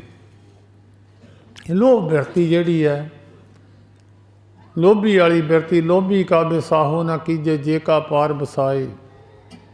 ਲੋਭੀ ਕਿਸੇ ਦਾ ਮਿੱਤਰ ਨਹੀਂ ਦੱਸਿਆ। ਭਾਵੇਂ ਕਿੱਡਾ ਵੀ ਬੰਦਾ ਅਮੀਰ ਹੈ, ਉਹ ਕਿਸੇ ਦਾ ਸਕਾ ਨਹੀਂ ਹੈ। ਗੁਰੂ ਗ੍ਰੰਥ ਸਾਹਿਬ ਜੀ ਨੇ ਕਿਹਾ, ਇਹਦਾ ਵਸਾਹ ਨਾ ਕਰੋ ਲੋਭੀ ਬੰਦੇ ਦਾ। ਲੋਭੀ ਕਿਸੇ ਦਾ ਸਕਾ ਨਹੀਂ ਹੈ। ਤਾਂ ਲੋਭੀ ਕਿਸੇ ਦਾ ਮਿੱਤਰ ਵੀ ਹੈ ਨਹੀਂ। ਕਹਿੰਦੇ ਮਾਫੀ ਦੇਣੀ ਨਹੀਂ, ਜਿੱਥੇ ਦੇਖਣਾ ਡੰਗ ਮਾਰ ਦੇਣਾ। ਬਿਨਸੇ ਲੋਭ ਸੁਆਨ। ਉਹ ਮਨੁੱਖ ਦੀ ਲੋਭ ਵਾਲੀ ਬਿਰਤੀ ਵੀ ਖਤਮ ਹੋ ਜਾਂਦੀ ਜਦੋਂ ਸਾਧੂ ਦੀ ਸੰਗਤ ਉਹ ਕਰਦਾ। ਸੱਚੇ ਮਾਰਗ ਚੱਲਦਿਆਂ ਉਸਤਤ ਕਰੇ ਜਹਾਨ। ਠੀਕ ਹੈ, ਕਲਯੁੱਗ ਦਾ ਸਮਾਂ, ਜਿਹੜਾ ਝੂਠੇ ਲੋਕਾਂ ਦਾ ਬੋਲਬਾਲਾ ਹੈ, ਥੋੜ੍ਹਾ ਸਮਾਂ ਰਹਿੰਦਾ ਹੈ, ਪਰ ਅਖੀਰ ਤੱਕ ਜਿਹੜੇ ਸੱਚੇ ਮਾਰਗ 'ਤੇ ਚੱਲੇ ਆ, ਇਹ ਦੇਖੋ 64 65 ਸਾਲ ਗਿਆ ਨੂੰ ਦੁਨੀਆ 'ਚ ਹੋ ਗਏ, ਅੱਜ ਤੱਕ ਦੁਨੀਆ ਉਹਨਾਂ ਦੀ ਜੈ ਜੈਕਾਰ ਕਰਦੀ ਹੈ। ਕਿੰਨੇ ਰਾਜੇ ਦੁਨੀਆ 'ਚ ਹੋ ਕੇ ਚਲੇ ਗਏ। ਸੱਚਾ ਮਾਰਗ ਨਹੀਂ ਸੀ, ਪਰ ਉਹਨਾਂ ਦੀ ਉਸਤਤ ਜਹਾਨ ਨੇ ਬਾਅਦ ਵਿੱਚ ਨਹੀਂ ਕੀਤੀ। ਜਿਹੜੇ ਸੱਚੇ ਮਾਰਗ 'ਤੇ ਚੱਲੇ ਆ ਦੁਨੀਆ ਦੇ ਅੰਦਰ ਮਹਾਤਮਾ ਲੋਕ, ਉਹਨਾਂ ਦੀ ਰਹਿੰਦੀ ਦੁਨੀਆ ਤੱਕ ਜੈ ਜੈਕਾਰ ਹੁੰਦੀ ਹੈ। ਕੋਈ ਵੀ ਮਨੁੱਖ ਸੱਚ ਬੋਲਦਾ, ਸੱਚੀ ਗੱਲ ਕਰਦਾ, ਸੱਚ 'ਤੇ ਤੁਰਦਾ, ਉਹਦਾ ਸਹਾਰਾ ਸੰਸਾਰ। ਠੀਕ ਹੈ, ਥੋੜ੍ਹੇ ਦਿਨ ਭਾਵੇਂ ਉਹ ਸੱਚ ਨੂੰ ਦੱਬ ਦਿੰਦੇ ਆ। 100 ਬੰਦਾ ਝੂਠ ਵਾਲੇ ਪਾਸੇ ਖੜਾ ਹੋਵੇ, 4 ਬੰਦੇ ਸੱਚ ਵਾਲੇ ਪਾਸੇ ਖੜੇ ਹੁੰਦੇ, ਫਿਰ ਅਖੀਰ ਕਹਿੰਦੇ ਸੱਚ ਦੀ ਜੈ ਹੁੰਦੀ ਆ। ਕਹਿੰਦੇ ਅਖੀਰ ਕੂੜਨ ਖੁੱਟੇ ਨਾਨਕਾ, ਓੜਕ ਸੱਚ ਰਹੀ। ਅਖੀਰ ਝੂਠ ਪ੍ਰਗਟ ਹੋ ਕੇ ਸੱਚ ਦੀ ਜਿੱਤ ਸੱਚ ਦੀ ਹੁੰਦੀ ਹੈ, ਜਦੋਂ ਮਰਜ਼ੀ ਹੋ ਜਾਵੇ। ਤਾਂ ਸਤਿਗੁਰੂ ਜੀ ਨੇ ਕਿਹਾ, ਬਿਨਸੇ ਲੋਭ ਸੁਆਨ। ਸੱਚੇ ਮਾਰਗ ਚੱਲਦੇ ਹਾਂ, ਉਸਤਤ ਕਰੇ ਜਹਾਨ। 68 ਤੀਰਥ ਸਗਲ ਪੁੰਨ, ਜੀ ਦਇਆ ਪ੍ਰਵਾਨ। 68 ਤੀਰਥਾਂ ਦਾ ਪੁੰਨ ਦੱਸਿਆ। ਇਹ ਸ਼ਿਵ ਜੀ ਮਹਾਰਾਜ ਨੂੰ ਪਾਰਬਤੀ ਨੇ ਪੁੱਛਿਆ ਸੀ, ਮਹਾਰਾਜ ਕਿੰਨੇ ਤੀਰਥ ਹੈ ਦੁਨੀਆ ਅੰਦਰ ਜਿਨ੍ਹਾਂ ਦਾ ਇਸ਼ਨਾਨ ਕਰ ਲਈਏ ਤਾਂ ਮਨੁੱਖ ਨੂੰ ਕੋਈ ਲਾਭ ਪ੍ਰਾਪਤ ਹੋ ਜਾਂਦਾ ਹੈ, ਮਨੁੱਖ ਜਨਮ 'ਚ ਲਾਹਾ ਪ੍ਰਾਪਤ ਹੋ ਜਾਂਦਾ। ਸ਼ਿਵ ਜੀ ਨੇ ਦੱਸਿਆ ਸੀ 3 ਕਰੋੜ ਤੀਰਥ ਹੈ ਪਾਰਬਤੀ। ਉਹ ਕਹਿੰਦੀ, ਮਹਾਰਾਜ ਜੀ ਤਾਂ ਕਲਯੁੱਗ ਵਿੱਚ ਇੰਨੇ ਸਮਾਂ ਹੀ ਨਹੀਂ ਮਿਲਣਾ ਮਨੁੱਖ ਨੂੰ ਰੋਜ਼ ਦਾ ਇੱਕ ਤੀਰਥ ਕਰ ਲਵੇ। ਫਿਰ ਉਹਨਾਂ ਨੇ ਕਿਹਾ, ਤੂੰ ਕੁਛ ਤੀਰਥਾਂ ਦੀ ਤੂੰ ਇੱਦਾਂ ਕਰ, ਸ੍ਰੇਸ਼ਟ ਤੀਰਥ ਗਿਣ ਲਾ, ਅਸੀਂ ਉਹਨਾਂ ਨੂੰ ਮਾਨਤਾ ਦੇ ਦਿੰਦੇ ਹਾਂ। ਉਸ ਵੇਲੇ ਪਾਰਵਤੀ ਨੇ 68 ਤੀਰਥ ਗਿਣੇ ਸ੍ਰੇਸ਼ਟ, ਜਿਹਦਾ ਜ਼ਿਕਰ ਗੁਰੂ ਗ੍ਰੰਥ ਸਾਹਿਬ ਵਿੱਚ ਹੈ। ਜਿਤਨੇ ਮੰਦਰ ਦੇਵੀ ਥਾਪੇ, ਤਿਤਨੇ ਲੋਚੇ ਧੂੜ ਸਾਧੂ ਕੀ ਤਾਈ। ਜਿੰਨੇ ਮੰਦਰ ਪਾਰਵਤੀ ਦੇਵੀ ਨੇ ਉਸ ਵੇਲੇ ਥਾਪੇ ਸੀ, ਇਹ ਸਾਰੇ ਸਾਧੂ ਦੀ ਧੂੜੀ ਲੋਚਦੇ ਆ। ਜਿਤਨੀ ਸ੍ਰਿਸ਼ਟ ਤੁਮਰੀ ਮੇਰੇ ਸਵਾਮੀ, ਤਿਤਨੀ ਲੋਚੇ ਧੂੜ ਸਾਧੂ ਕੀ ਤਾਈ। ਉਹ 68 ਤੀਰਥਾਂ ਦਾ ਪੁੰਨ ਹੁਣ ਵੀ ਜੇ ਕੋਈ ਮਨੁੱਖ ਚਲੋ ਤੀਰਥ ਦੇ ਕਾਨੂੰਨ ਮੁਤਾਬਕ ਇਸ਼ਨਾਨ ਕਰਨ ਜਾਵੇ, ਇਹ ਨਹੀਂ ਕਿ ਰਸਤੇ ਦੇ ਵਿੱਚ ਊਟ ਪਟਾਂਗ ਗੱਲਾਂ ਕਰਦਾ ਜਾਵੇ, ਕਿਸੇ ਦੇ ਸਮਾਨ ਖਾ ਲਿਆ, ਕਿਸੇ ਦਾ ਪ੍ਰਸ਼ਾਦਾ ਛਕ ਲਿਆ, ਦਿੱਤਾ ਕੁਛ ਹੈ ਨਹੀਂ, ਲੋਕਾਂ ਦਾ ਪਦਾਰਥ ਖਾ ਕੇ ਜਾ ਕੇ ਕਹੇ ਮੈਂ ਤੀਰਥ 'ਤੇ ਨਹਾ ਕੇ ਮੈਂ ਫਲ ਪ੍ਰਾਪਤ ਕਦੀ ਨਹੀਂ ਹੋ ਸਕਦਾ। ਕਾਨੂੰਨ ਮੁਤਾਬਕ ਤੀਰਥ 'ਤੇ ਜਾਵੇ ਫਿਰ ਫਲ ਪ੍ਰਾਪਤ ਹੈ। ਆਪਣਾ ਕਿਰਾਇਆ ਖਰਚ ਕੇ ਜਾਵੇ, ਆਪਣੇ ਪੈਸਿਆਂ ਦੀ ਰੋਟੀ ਖਾਵੇ। ਆਪਣੇ ਪੈਸਿਆਂ ਦੀ ਰੋਟੀ ਤਾਂ ਕੀ ਖਾਣੀ, ਜਾ ਕੇ ਪ੍ਰਬੰਧਕਾਂ ਦੇ ਨੁਕਸ ਫੜਨੇ ਆ, ਗੁਰਦੁਆਰਿਆਂ ਵਿੱਚ ਜਾ ਕੇ ਨੁਕਸ ਫੜਨੇ ਆ। ਉੱਥੋਂ ਤੀਰਥ ਦਾ ਲਾਭ ਕੀ ਮਿਲਣਾ ਉਹਨਾਂ ਨੂੰ। ਤੀਰਥ ਦੇ ਕਾਨੂੰਨ ਮੁਤਾਬਕ ਤੀਰਥ 'ਤੇ ਜਾਵੇ ਅਤੇ ਉੱਥੇ ਜਾ ਕੇ ਜੇ ਫਲ ਚਲੋ ਪ੍ਰਾਪਤ ਹੋ ਵੀ ਜਾਵੇ 68 ਤੀਰਥਾਂ ਦਾ, ਕਿੰਨਾ ਸਮਾਂ ਲੱਗੂਗਾ, ਕਿੰਨੇ ਪੈਸੇ ਲੱਗਣਗੇ, ਸਰੀਰਕ ਬਲ ਵੀ ਖਤਮ ਹੋਊਗਾ, ਪੈਸੇ ਵੀ ਲੱਗਣਗੇ ਅਤੇ ਸਮਾਂ ਵੀ ਲੱਗੇਗਾ। ਕਹਿੰਦੇ ਜੇ ਇੱਕੋ ਜਗ੍ਹਾ 'ਤੇ ਮਿਲ ਜਾਵੇ 68 ਤੀਰਥ ਸਗਲ ਪੁੰਨ ਜੀ ਦਇਆ ਪ੍ਰਵਾਨ, ਕਿਸੇ ਜੀਵ ਆਤਮਾ 'ਤੇ ਦਇਆ ਕਰ ਦੇਵੇ। ਆ ਪਿੱਛੇ ਜੇ ਰੌਲਾ ਪੈ ਗਿਆ ਕਿ ਜਿਹੜੇ ਗਰੀਬ ਦਾ ਮੂੰਹ ਗੁਰੂ ਦੀ ਗੋਲਕ, ਜਿਹੜੀ ਗੁਰੂ ਦੀ ਗੋਲਕ ਗੁਰੂ ਗੋਬਿੰਦ ਸਿੰਘ ਸਾਹਿਬ ਮਹਾਰਾਜ ਨੇ ਸਤਲੁਜ ਦੇ ਵਿੱਚ ਰੱਖ ਦਿੱਤੀ ਸੀ। 17,735 ਰੁਪਈਏ ਸਤਲੁਜ ਵਿੱਚ ਹਾਲੇ ਵੀ ਪਏ ਹੀ ਆ। ਉਹ ਮਾਤਾ ਜੀ ਨੇ ਕਿਹਾ ਸੀ ਕਿ ਸਿੱਖਾਂ ਨੂੰ ਦੇ ਦਿਓ, ਗਰੀਬ ਆ। ਸਾਹਿਬ ਕਹਿਣ ਲੱਗੇ ਇਹ ਪਾਰਾ ਮੈਂ ਆਪਣੇ ਪੁੱਤਾਂ ਨੂੰ ਨਹੀਂ ਦੇਣਾ, ਜ਼ਹਿਰ ਖਾ ਕੇ ਮਰ ਜਾਊਗੇ ਇਹ, ਅਤੇ ਮੈਂ ਆਪਣੇ ਪੁੱਤਾਂ ਨੂੰ ਜ਼ਹਿਰ ਨਹੀਂ ਦੇਣੀ। ਹੁਣ ਗੁਰਦੁਆਰਿਆਂ ਜਾ ਕੇ ਸੁਣੋ, ਉਹ ਕਹਿੰਦੇ ਗੁਰਦੁਆਰਿਆਂ ਦੇ ਗੱਲੇ ਗਰੀਬਾਂ ਨੂੰ ਦਿਓ, ਇਹਨਾਂ ਦੀ ਬੇੜੀ ਬਹਾਲੋ, ਜਿੱਥੇ ਤੱਕ ਬਹਿੰਦੀ ਆ ਉਹਨੂੰ ਮਿੱਠਾ ਕਰਕੇ ਖਾਂਦੇ ਆ। ਜ਼ਹਿਰ ਤੋਂ ਤਾਂ ਜਿੰਨਾ ਬਚ ਹੋ ਜਾਵੇ ਓਨਾ ਚੰਗਾ। ਜਾਂ ਸੇਵਾ ਕਰਿਓ ਜਾ ਕੇ ਗੁਰਦੁਆਰੇ, ਸੇਵਾਦਾਰਾਂ ਨੂੰ ਪੈਂਦੇ। ਉੱਥੇ ਸਾਡੇ ਚੰਡੀਗੜ੍ਹ ਇੱਕ ਬੀਬੀ ਕਹਿੰਦੀ ਰੋਜ਼ ਕੜੀ ਸੁਖੀਓ ਆ, ਹੋਰ ਕੋ ਬਣਾਓ, ਫਿਰ ਤੂੰ ਢਾਬੇ 'ਤੇ ਬੈਠੀ ਆ, ਨਾ ਖਾ, ਨਹੀਂ ਤੈਨੂੰ ਮਾਫਕ ਪੈਂਦੀ, ਨਾ ਖਾਓ। ਉੱਥੇ ਜਾ ਕੇ ਉਹ ਸੇਵਾਦਾਰਾਂ ਨੂੰ ਇੱਦਾਂ ਪੈਂਦੇ ਆ ਜਿੱਦਾਂ ਪੈਸੇ ਦਿੱਤੇ ਹੁੰਦੇ ਆ। ਗਰੀਬ ਦੀ ਗੁਰੂ ਦੀ ਗੋਲਕ, ਗਰੀਬ ਦਾ ਮੂੰਹ, ਇਹ ਇੱਕ ਨਵੀਂ ਮਰਜ਼ਾਦਾ ਬਣ ਕੇ ਰੱਖ ਲਈ। ਨਹੀਂ, ਸੰਤ ਮਹਾਰਾਜ ਜੀ ਜਿਨ੍ਹਾਂ ਦੇ ਸਥਾਨ 'ਤੇ ਤੁਸੀਂ ਬੈਠੇ ਹੋ, ਉਹ ਦੱਸਦੇ ਹੁੰਦੇ ਸੀ ਭਾਈ ਤੀਰਥਾਂ 'ਤੇ ਜਾ ਕੇ ਜਾਂ ਸੇਵਾ ਕਰੇ, ਜਾਂ ਫਿਰ ਉੱਥੇ ਗੁਰੂ ਘਰ ਵਿੱਚ ਕਿਸੇ ਨਾ ਕਿਸੇ ਤਰੀਕੇ ਜੋ ਗੁਰੂ ਘਰ ਦਾ ਧਨ ਖਾਧਾ ਉਹਦਾ ਕੁਛ ਨਾ ਕੁਛ ਇਹ ਵਿੱਚ ਮੋੜੇ। ਨਹੀਂ ਤਾਂ ਕਹਿੰਦੇ ਲੋਕਾਂ ਨੇ ਚਾੜਿਆ ਸੀ, ਤੁਸੀਂ ਖਾ ਕੇ ਆ ਗਏ ਸੀ, ਪਾਪ ਲਾਉਣ ਉਲਟਾ ਚਾੜ ਕੇ ਆ ਗਏ। ਤਾਂ ਕਹਿੰਦੇ ਸਮਾਂ ਵੀ ਲੱਗੂਗਾ, ਪਰ ਜੇ ਕਿਸੇ ਇੱਕ ਜੀਵ 'ਤੇ ਦਇਆ ਕਰ ਦਿੱਤੀ ਜਾਵੇ। ਦਇਆ ਕਿੱਦਾਂ ਦੀ? ਮੁਸਲਮਾਨ ਮੱਤ ਦੇ ਅੰਦਰ ਮਾਈ ਰਹਿਬਾਂ ਦਾ ਜ਼ਿਕਰ ਆਉਂਦਾ ਹੈ। ਬਸਰੇ ਸ਼ਹਿਰ ਦੇ ਰਹਿਣ ਵਾਲੀ ਸੀ। ਵੈਸੇ ਤਾਂ ਮੁਸਲਮਾਨ ਧਰਮ ਦੇ ਅੰਦਰ ਬਹੁਤ ਦੁਨੀਆ ਮਾਸ ਦੇ ਨਾਲ ਸੰਬੰਧਿਤ ਹੈ। ਉਹ ਦਾਲਾਂ ਸਬਜ਼ੀਆਂ ਵਿੱਚ ਵੀ ਮਾਸ ਪਾ ਲੈਂਦੇ ਆ, ਪਰ ਜ਼ਰੂਰੀ ਨਹੀਂ। ਉਹ ਬੀਬੀ ਵੀ ਨਾਲ ਚੱਲੀ ਸੀ ਮੱਕੇ ਦੇ ਹੱਜ ਵਾਸਤੇ। ਰਸਤੇ ਵਿੱਚ ਉਸਨੇ ਇੱਕ ਕੁੱਤੀ ਨੂੰ ਪਾਣੀ ਪਿਲਾਇਆ ਸੀ। ਬਾਕੀਆਂ ਨੇ ਤਾਂ ਗੋਸ਼ਤ ਖਾ ਲਿਆ, ਉਹਨੇ ਗੋਸ਼ਤ ਨਹੀਂ ਸੀ ਖਾਧਾ। ਉਹ ਇੱਕ ਸਾਈਡ 'ਤੇ ਹੋ ਕੇ ਆਪਣਾ ਪ੍ਰਸ਼ਾਦਾ ਛਕਣ ਲੱਗੀ ਅਤੇ ਉੱਥੇ ਕੁੱਤੀ ਸੀ ਸੂਈਓ। ਉਹ ਜਦੋਂ ਉਹਦੇ ਨੇੜੇ ਆਈ ਤਾਂ ਉਹਨੇ ਆਪਣਾ ਪ੍ਰਸ਼ਾਦਾ ਕੁੱਤੀ ਨੇ ਪਾ ਤਾ। ਕੁੱਤੀ ਦੇ ਕਤੂਰੇ ਸੀ ਛੋਟੇ ਛੋਟੇ, ਉਹਨਾਂ ਨੂੰ ਪਾ ਤਾ।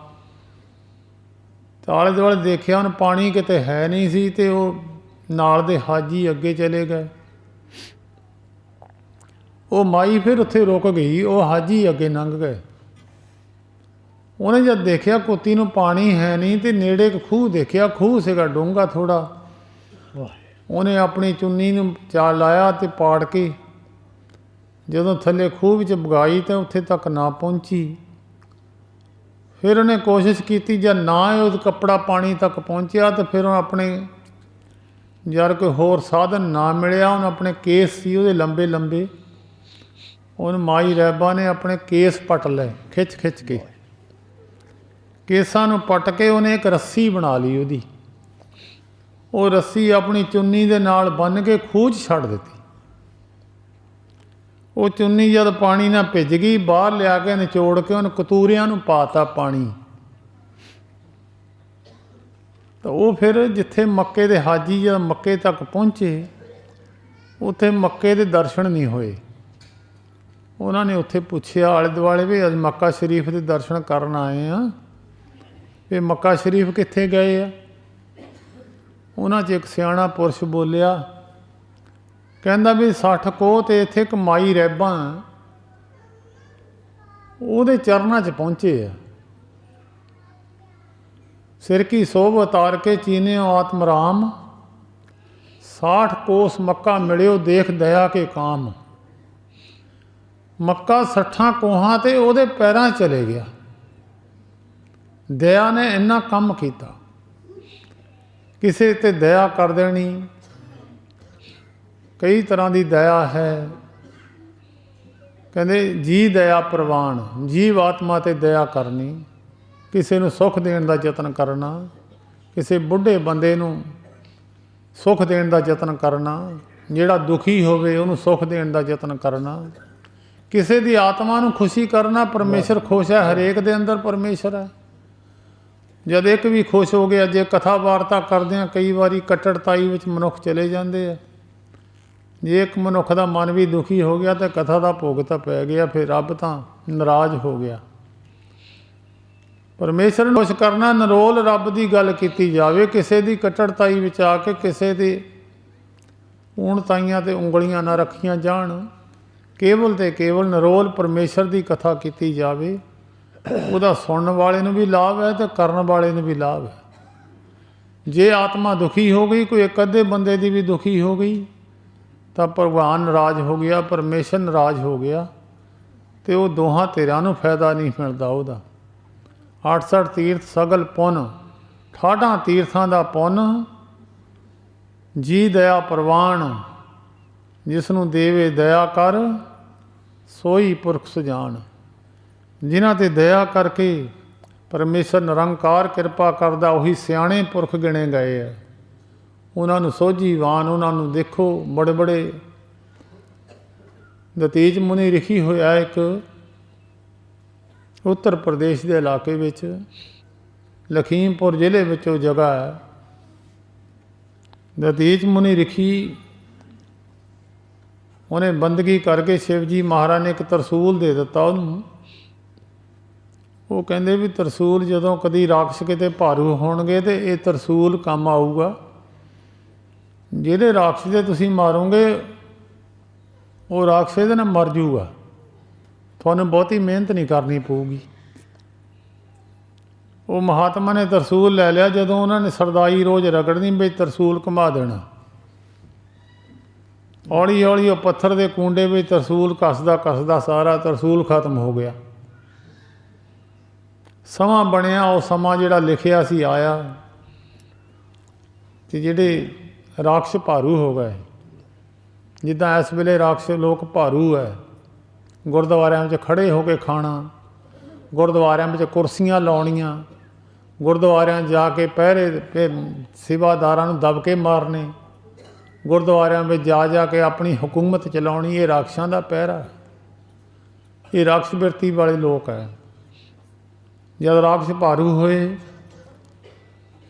ਦੇਵਤਿਆਂ ਨੇ ਬੇਨਤੀ ਕੀਤੀ ਭਗਵਾਨ ਨੂੰ। ਭਗਵਾਨ ਨੇ ਕਿਹਾ ਵੀ ਸਾਡਾ ਇੱਕ ਤਰਸੂਲ ਹੈ ਮਾਤ ਲੋਕ ਦੇ ਵਿੱਚ, ਦਤੀਚ ਮੁਨੀ ਰਿਖੀ ਹੈ, ਉਹਦੇ ਕੋਲ ਹੈ, ਉਹ ਤੁਸੀਂ ਤਰਸੂਲ ਲੈ ਲਓ।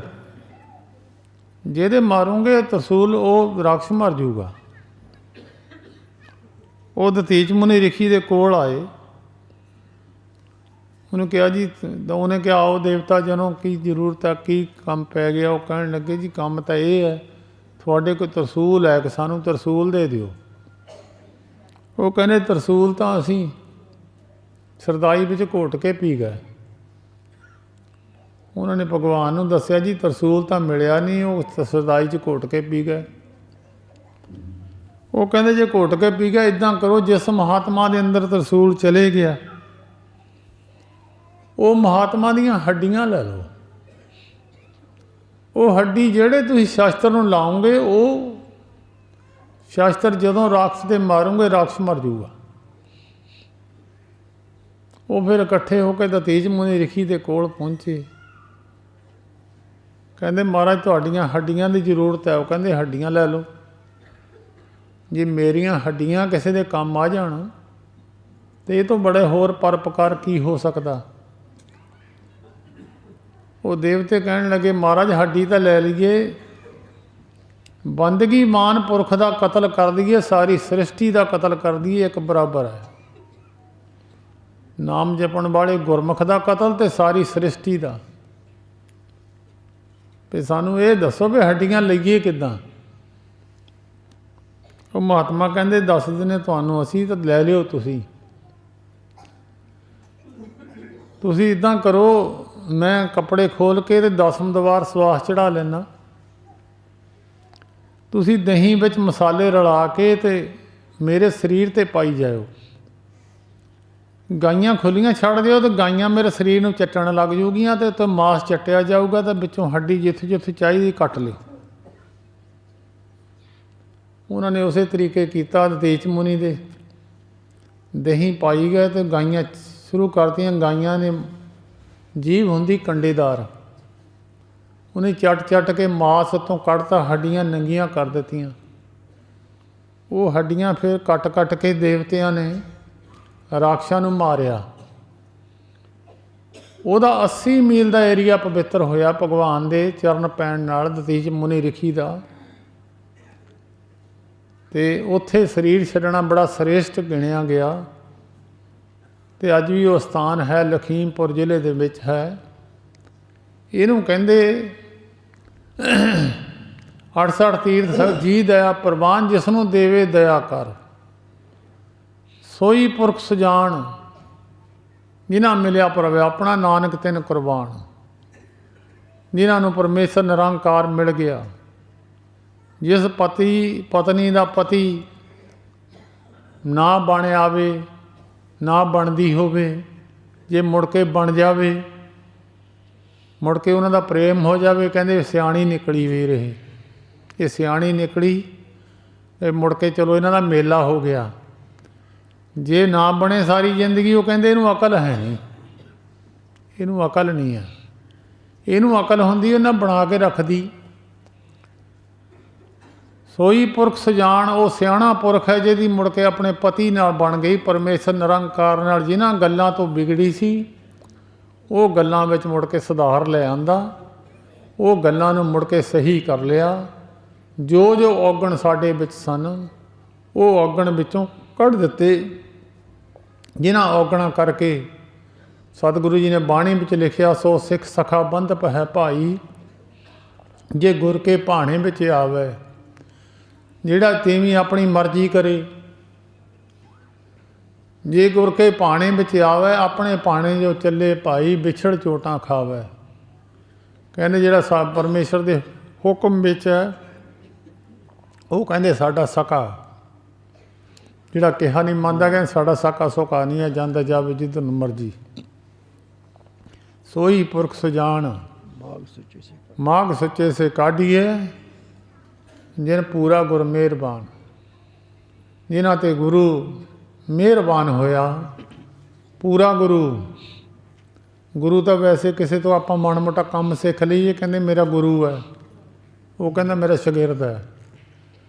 ਵੈਸੇ ਗੁਰੂ ਹੱਥ ਜਿਹੜਾ ਉਸਤਾਦ ਸ਼ਾਗਿਰਦ ਇਹ ਉਰਦੂ ਦਾ ਅੱਖਰ ਹੈ। ਜੇ ਕਿਸੇ ਤੋਂ ਕੋਈ ਮਾੜੀ ਮੋਟੀ ਵਿੱਦਿਆ ਲੈ ਲਈਏ, ਕਹਿੰਦੇ ਮੇਰਾ ਵਿੱਦਿਆ ਗੁਰੂ ਹੈ ਇਹ। ਅਤੇ ਜਿਹਨਾਂ ਪੂਰਾ ਗੁਰ ਮਿਹਰਬਾਨ ਹੈ, ਜਿਨ੍ਹਾਂ ਦੇ ਸਥਾਨ 'ਤੇ ਬੈਠੇ ਹੋਏ ਸਨ ਪੂਰੇ ਗੁਰੂ। ਸਮਰੱਥ ਗੁਰੂ ਸਿਰ ਹੱਥ ਧਰਿਓ। ਜਿੱਥੇ ਕਿਸੇ ਨੇ ਯਾਦ ਕੀਤਾ ਉੱਥੇ ਜਾ ਕੇ ਖੜ੍ਹੇ ਹੋ ਜਾਣਾ। ਪੂਰਾ ਗੁਰ ਮਿਹਰਬਾਨ, ਉਹਨਾਂ 'ਤੇ ਪੂਰੇ ਗੁਰੂ ਨੇ ਮਿਹਰਬਾਨਗੀ ਕੀਤੀ, ਉਹਨਾਂ 'ਤੇ ਦਇਆ ਦ੍ਰਿਸ਼ਟੀ ਕੀਤੀ। ਮਾਘ ਸੁੱਚੇ ਸੇ ਕਾਢੀ, ਪੂਰਾ ਗੁਰ ਮਿਹਰਬਾਨ। ਉਹਨਾਂ 'ਤੇ ਬਖਸ਼ਿਸ਼ ਕੀਤੀ ਹੈ। ਮਾਘ ਮਹੀਨੇ ਦੀ ਸਾਧੂ ਦੀ ਧੂੜੀ ਦਾ ਇਸ਼ਨਾਨ ਬਖਸ਼ਿਸ਼। ਭਾਈ ਨਾਮ ਜਪਣ ਵਾਲੇ ਗੁਰਮੁਖਾਂ ਦਾ ਸਤਿਕਾਰ ਕਰਿਆ ਕਰੋ। ਇਹ ਮਾਘ ਮਹੀਨੇ ਦਾ ਉਪਦੇਸ਼ ਹੈ ਗੁਰੂ ਅਰਜਨ ਦੇਵ ਮਹਾਰਾਜ ਦਾ। ਕੋਈ ਬਾਣੀ ਪੜ੍ਹਦਾ, ਕੋਈ ਨਾਮ ਜਪਦਾ, ਗੁਰੂ ਘਰ ਦੀ ਸੇਵਾ ਕਰਦਾ, ਇੱਕ ਧਿਆਨ ਰੱਖਿਆ ਕਰੋ। ਉਲਟੀ ਹਵਾ ਬਾਗੀ ਅਸਥਾਨਾਂ 'ਤੇ ਜਾ ਜਾ ਕੇ ਸੇਵਾਦਾਰਾਂ ਨੂੰ ਦਬ ਕੇ ਮਾਰਦੇ ਆ। ਇੱਕ ਦਿਨ ਇੱਥੇ ਪਿਛਲੀ ਵਾਰੀ 1 ਤਰੀਕ ਨੂੰ ਉਹ ਸਾਡੇ ਸੇਵਾਦਾਰਾਂ ਨੂੰ ਕਹਿੰਦੇ ਸਾਨੂੰ ਪਾਣੀ ਨਹੀਂ ਦਿੱਤਾ, ਵੀ ਪਾਣੀ ਤੁਸੀਂ ਉੱਠ ਕੇ ਪੀ ਲਓ ਭਈ, ਇੱਥੇ ਤੁਸੀਂ ਹੁਣ ਸੇਵਾਦਾਰਾਂ ਦੀ ਘਾਟ ਹੈ। ਉਹ ਕਹਿੰਦੇ ਸਾਨੂੰ ਬੈਠਿਆਂ ਨੂੰ ਪਾਣੀ ਦਿਓ। ਉਹ ਆ ਕੇ ਸੇਵਾਦਾਰਾਂ ਨੂੰ ਦਬ ਕੇ ਮਾਰਦੇ, ਇੱਦਾਂ ਸਮਝਦੇ ਜਿੱਦਾਂ ਵੀ ਪੈਸੇ ਦੇ ਕੇ ਆਏ ਹੁੰਦੇ ਅਸੀਂ। ਅਤੇ ਬਹੁਤ ਸਮਾਂ ਅੱਗੇ ਤੋਂ ਅੱਗੇ ਸਾਧ ਸੰਗਤ ਭਿਆਨਕ ਹੈ। ਤੀਰਥ ਸਥਾਨਾਂ 'ਤੇ ਜਾ ਕੇ ਨੁਕਸ ਫੜਨੇ ਸੇਵਾਦਾਰਾਂ ਦੇ, ਸੇਵਾਦਾਰਾਂ ਨੂੰ ਧੱਕੇ ਨਾਲ ਸੇਵਾ ਕਰਾਉਣੀ। ਇਹ ਬਿਰਤੀਆਂ ਮਲੀਨਤਾਈ ਵਾਲੇ ਪਾਸੇ ਨੂੰ ਚਲੇ ਗਈਆਂ। ਮਲੀਨਤਾ ਇੱਥੋਂ ਪਤਾ ਲੱਗਦਾ ਹੈ ਕਲਯੁਗ ਦਾ ਜ਼ੋਰ ਹੈ। ਗੁਰੂ ਘਰ ਵਿੱਚ ਜਾ ਕੇ ਸੇਵਾ ਕਰਨੀ, ਨਿਮਰਤਾ ਧਾਰਨ ਕਰਨੀ, ਗੁਰੂ ਘਰ ਦੇ ਵਿੱਚ ਲਾਭ ਪ੍ਰਾਪਤ ਕਰਨਾ ਸਿਆਣੇ ਪੁਰਖਾਂ ਦੀ ਨਿਸ਼ਾਨੀ ਹੈ। ਸੋ ਇਹ ਮਾਘ ਦਾ ਮਹੀਨਾ ਅੱਜ ਭਾਵੇਂ ਸੰਗਤ ਘੱਟ ਹੈ, ਕਿਉਂਕਿ ਮਾਘੀ ਦਾ ਅੱਜ ਮੁਕਤਸਰ ਸਾਹਿਬ ਦੇ ਵਿੱਚ ਬਹੁਤ ਵੱਡਾ ਜੋੜ ਮੇਲਾ ਹੁੰਦਾ ਹੈ। ਅਤੇ ਬਾਕੀ ਵੀ ਪਵਿੱਤਰ ਸਥਾਨਾਂ 'ਤੇ ਬਹੁਤ ਅੱਜ ਦੇ ਦਿਨਾਂ 'ਚ ਰਸ਼ ਹੁੰਦਾ ਹੈ। ਅਤੇ ਮਾਘ ਦੇ ਇਸ਼ਨਾਨ ਨੂੰ ਬਹੁਤ ਪਵਿੱਤਰ ਗਿਣਦੇ ਹੈ। ਅਤੇ ਮੁਕਤਸਰ ਸਾਹਿਬ 'ਤੇ ਬੜੀ ਦੁਨੀਆ ਅੱਜ ਇਸ਼ਨਾਨ ਕਰਨ ਗਈ ਹੈ। ਅਤੇ ਇੱਥੇ ਵੀ ਚਲੋ ਠੀਕ ਹੈ, ਤੁਹਾਡੀ ਹਾਜ਼ਰੀ ਲੱਗੀ ਹੈ। ਅਸਥਾਨ ਤਾਂ ਇਹ ਵੀ ਉਹਨਾਂ ਦਾ ਹੀ ਹੈ। ਜਿਹੜੀ ਬੜੀ ਪਵਿੱਤਰ ਆਤਮਾ ਮੁਕਤਸਰ ਸਾਹਿਬ ਦੀ ਧਰਤੀ 'ਤੇ 40 ਮੁਕਤਿਆਂ ਨੂੰ ਮੁਕਤ ਹੋਣ ਦਾ ਵਰ ਦਿੱਤਾ ਸੀ। ਉਹਨਾਂ 'ਚ ਪਵਿੱਤਰ ਆਤਮਾ ਇਹ ਵੀ ਸੰਤ ਬਾਬਾ ਜਵਾਲਾ ਸਿੰਘ ਸਾਹਿਬ ਜੀ ਮਹਾਰਾਜ ਵੀ ਉਹੀ ਰੂਪ ਸਨ। ਇਹ ਵੀ ਹਾਜ਼ਰੀ ਉਹਨਾਂ ਦੇ ਬਰਾਬਰ ਹੈ। ਸੋ ਬੜਾ ਧੰਨਵਾਦ ਹੈ। ਪਿਛਲਾ ਮਹੀਨਾ ਕਥਾ ਨਹੀਂ ਮੈਂ ਕਰ ਸਕਿਆ, ਸੰਗਤ ਤੋਂ ਮਾਫੀ ਵੀ ਚਾਹੁੰਦਾ, ਕਿਉਂਕਿ ਸਰੀਰ ਕਿਹਾ ਨਹੀਂ ਕਰਦਾ ਸੀ। ਸਰੀਰ ਤਾਂ ਹੁਣ ਵੀ ਚਲੋ ਸੰਗਤ ਦੀ ਕਿਰਪਾ ਨਾਲ ਮੈਂ ਇੱਥੇ ਤੱਕ ਪਹੁੰਚ ਗਿਆ। ਸਰੀਰਾਂ ਵਿੱਚ ਮਾੜੀ ਮੋਟੀ ਵਿਆਧੀ ਆ ਜਾਂਦੀ ਹੈ। ਆਪਣੇ ਪਾਪ ਕਰਮ ਮਨੁੱਖ ਨੂੰ ਭੋਗਣੇ ਪੈਂਦੇ ਆ। ਸੋ ਸਮੇਂ ਮੁਤਾਬਕ ਸੰਗਤ ਦੀ ਅਰਦਾਸ ਬੇਨਤੀ ਨਾਲ ਜਿੰਨਾ ਕੁ ਸਤਿਗੁਰੂ ਜੀ ਨੇ ਸਮਾਂ ਬਖਸ਼ਿਆ ਹੈ ਉਹਦੇ ਅਨੁਸਾਰ ਤੁਹਾਡੇ ਨਾਲ ਬਚਨ ਕੀਤੇ ਆ। ਇੱਕ ਚੇਤਾ ਰੱਖਿਆ ਕਰੋ, ਸਮਾਂ ਜਦੋਂ ਗਾਹਕ ਥੋੜ੍ਹੇ ਹੋਣ ਅਤੇ ਉਸ ਵੇਲੇ ਭਾਈ ਸੌਦਾ ਗਾਹਕ ਜ਼ਿਆਦਾ ਹੋਣ ਤਾਂ ਮਹਿੰਗਾ ਹੁੰਦਾ, ਜੇ ਗਾਹਕ ਥੋੜ੍ਹੇ ਹੋਣ ਤਾਂ ਸੌਦਾ ਸਸਤਾ।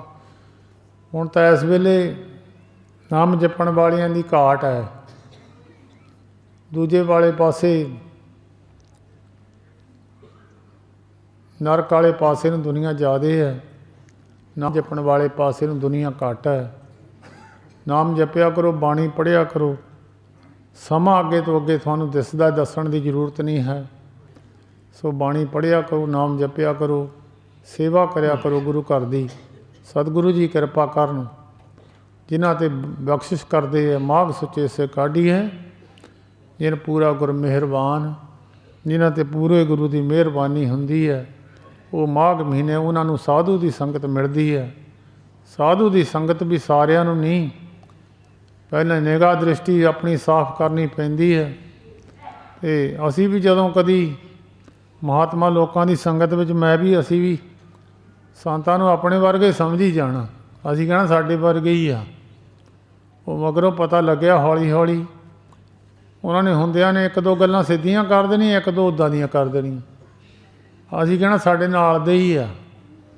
ਉਹ ਬਾਅਦ ਵਿੱਚ ਜਦੋਂ ਚਲੇ ਗਿਆ ਤਾਂ ਪਤਾ ਲੱਗਿਆ ਵੀ ਉਹ ਤਾਂ ਅੰਤਰਜਾਮੀ ਸੀ। ਇਹ ਗੱਲ ਉਹਨਾਂ ਨੇ ਮੈਨੂੰ ਤਾਂ ਕਹੀ। ਉਹ ਜਾਣ ਤੋਂ ਬਾਅਦ ਗਿਆਨ ਹੁੰਦਾ, ਉਸ ਵੇਲੇ ਗੱਲ ਦਾ ਗਿਆਨ ਨਹੀਂ ਹੁੰਦਾ। ਇਸ ਕਰਕੇ ਸਾਰਿਆਂ ਦਾ ਧੰਨਵਾਦ ਹੈ ਜੀ।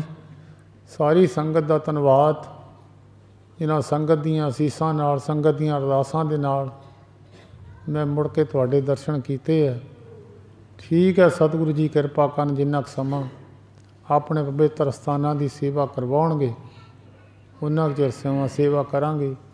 बाकी कुछ बरसियां तो मैं नहीं पहुंच सकिया, एक शरीर की मजबूरी है, नहीं जा सकिया, इस करके माफ़ी चाहुंदे हैं। बाकी सारी संगत का धन्नवाद जी। सतगुरु जी कृपा करन, जिन्हां जिन्हां ने शरधा नाल हाज़री भरी है उन्होंने अपने चरणों विचों बख्शिश करन। सारे एक बारी अपनी रसना पवित्र करो जी। वाहिगुरू जी का खालसा, वाहिगुरू जी की फतेह।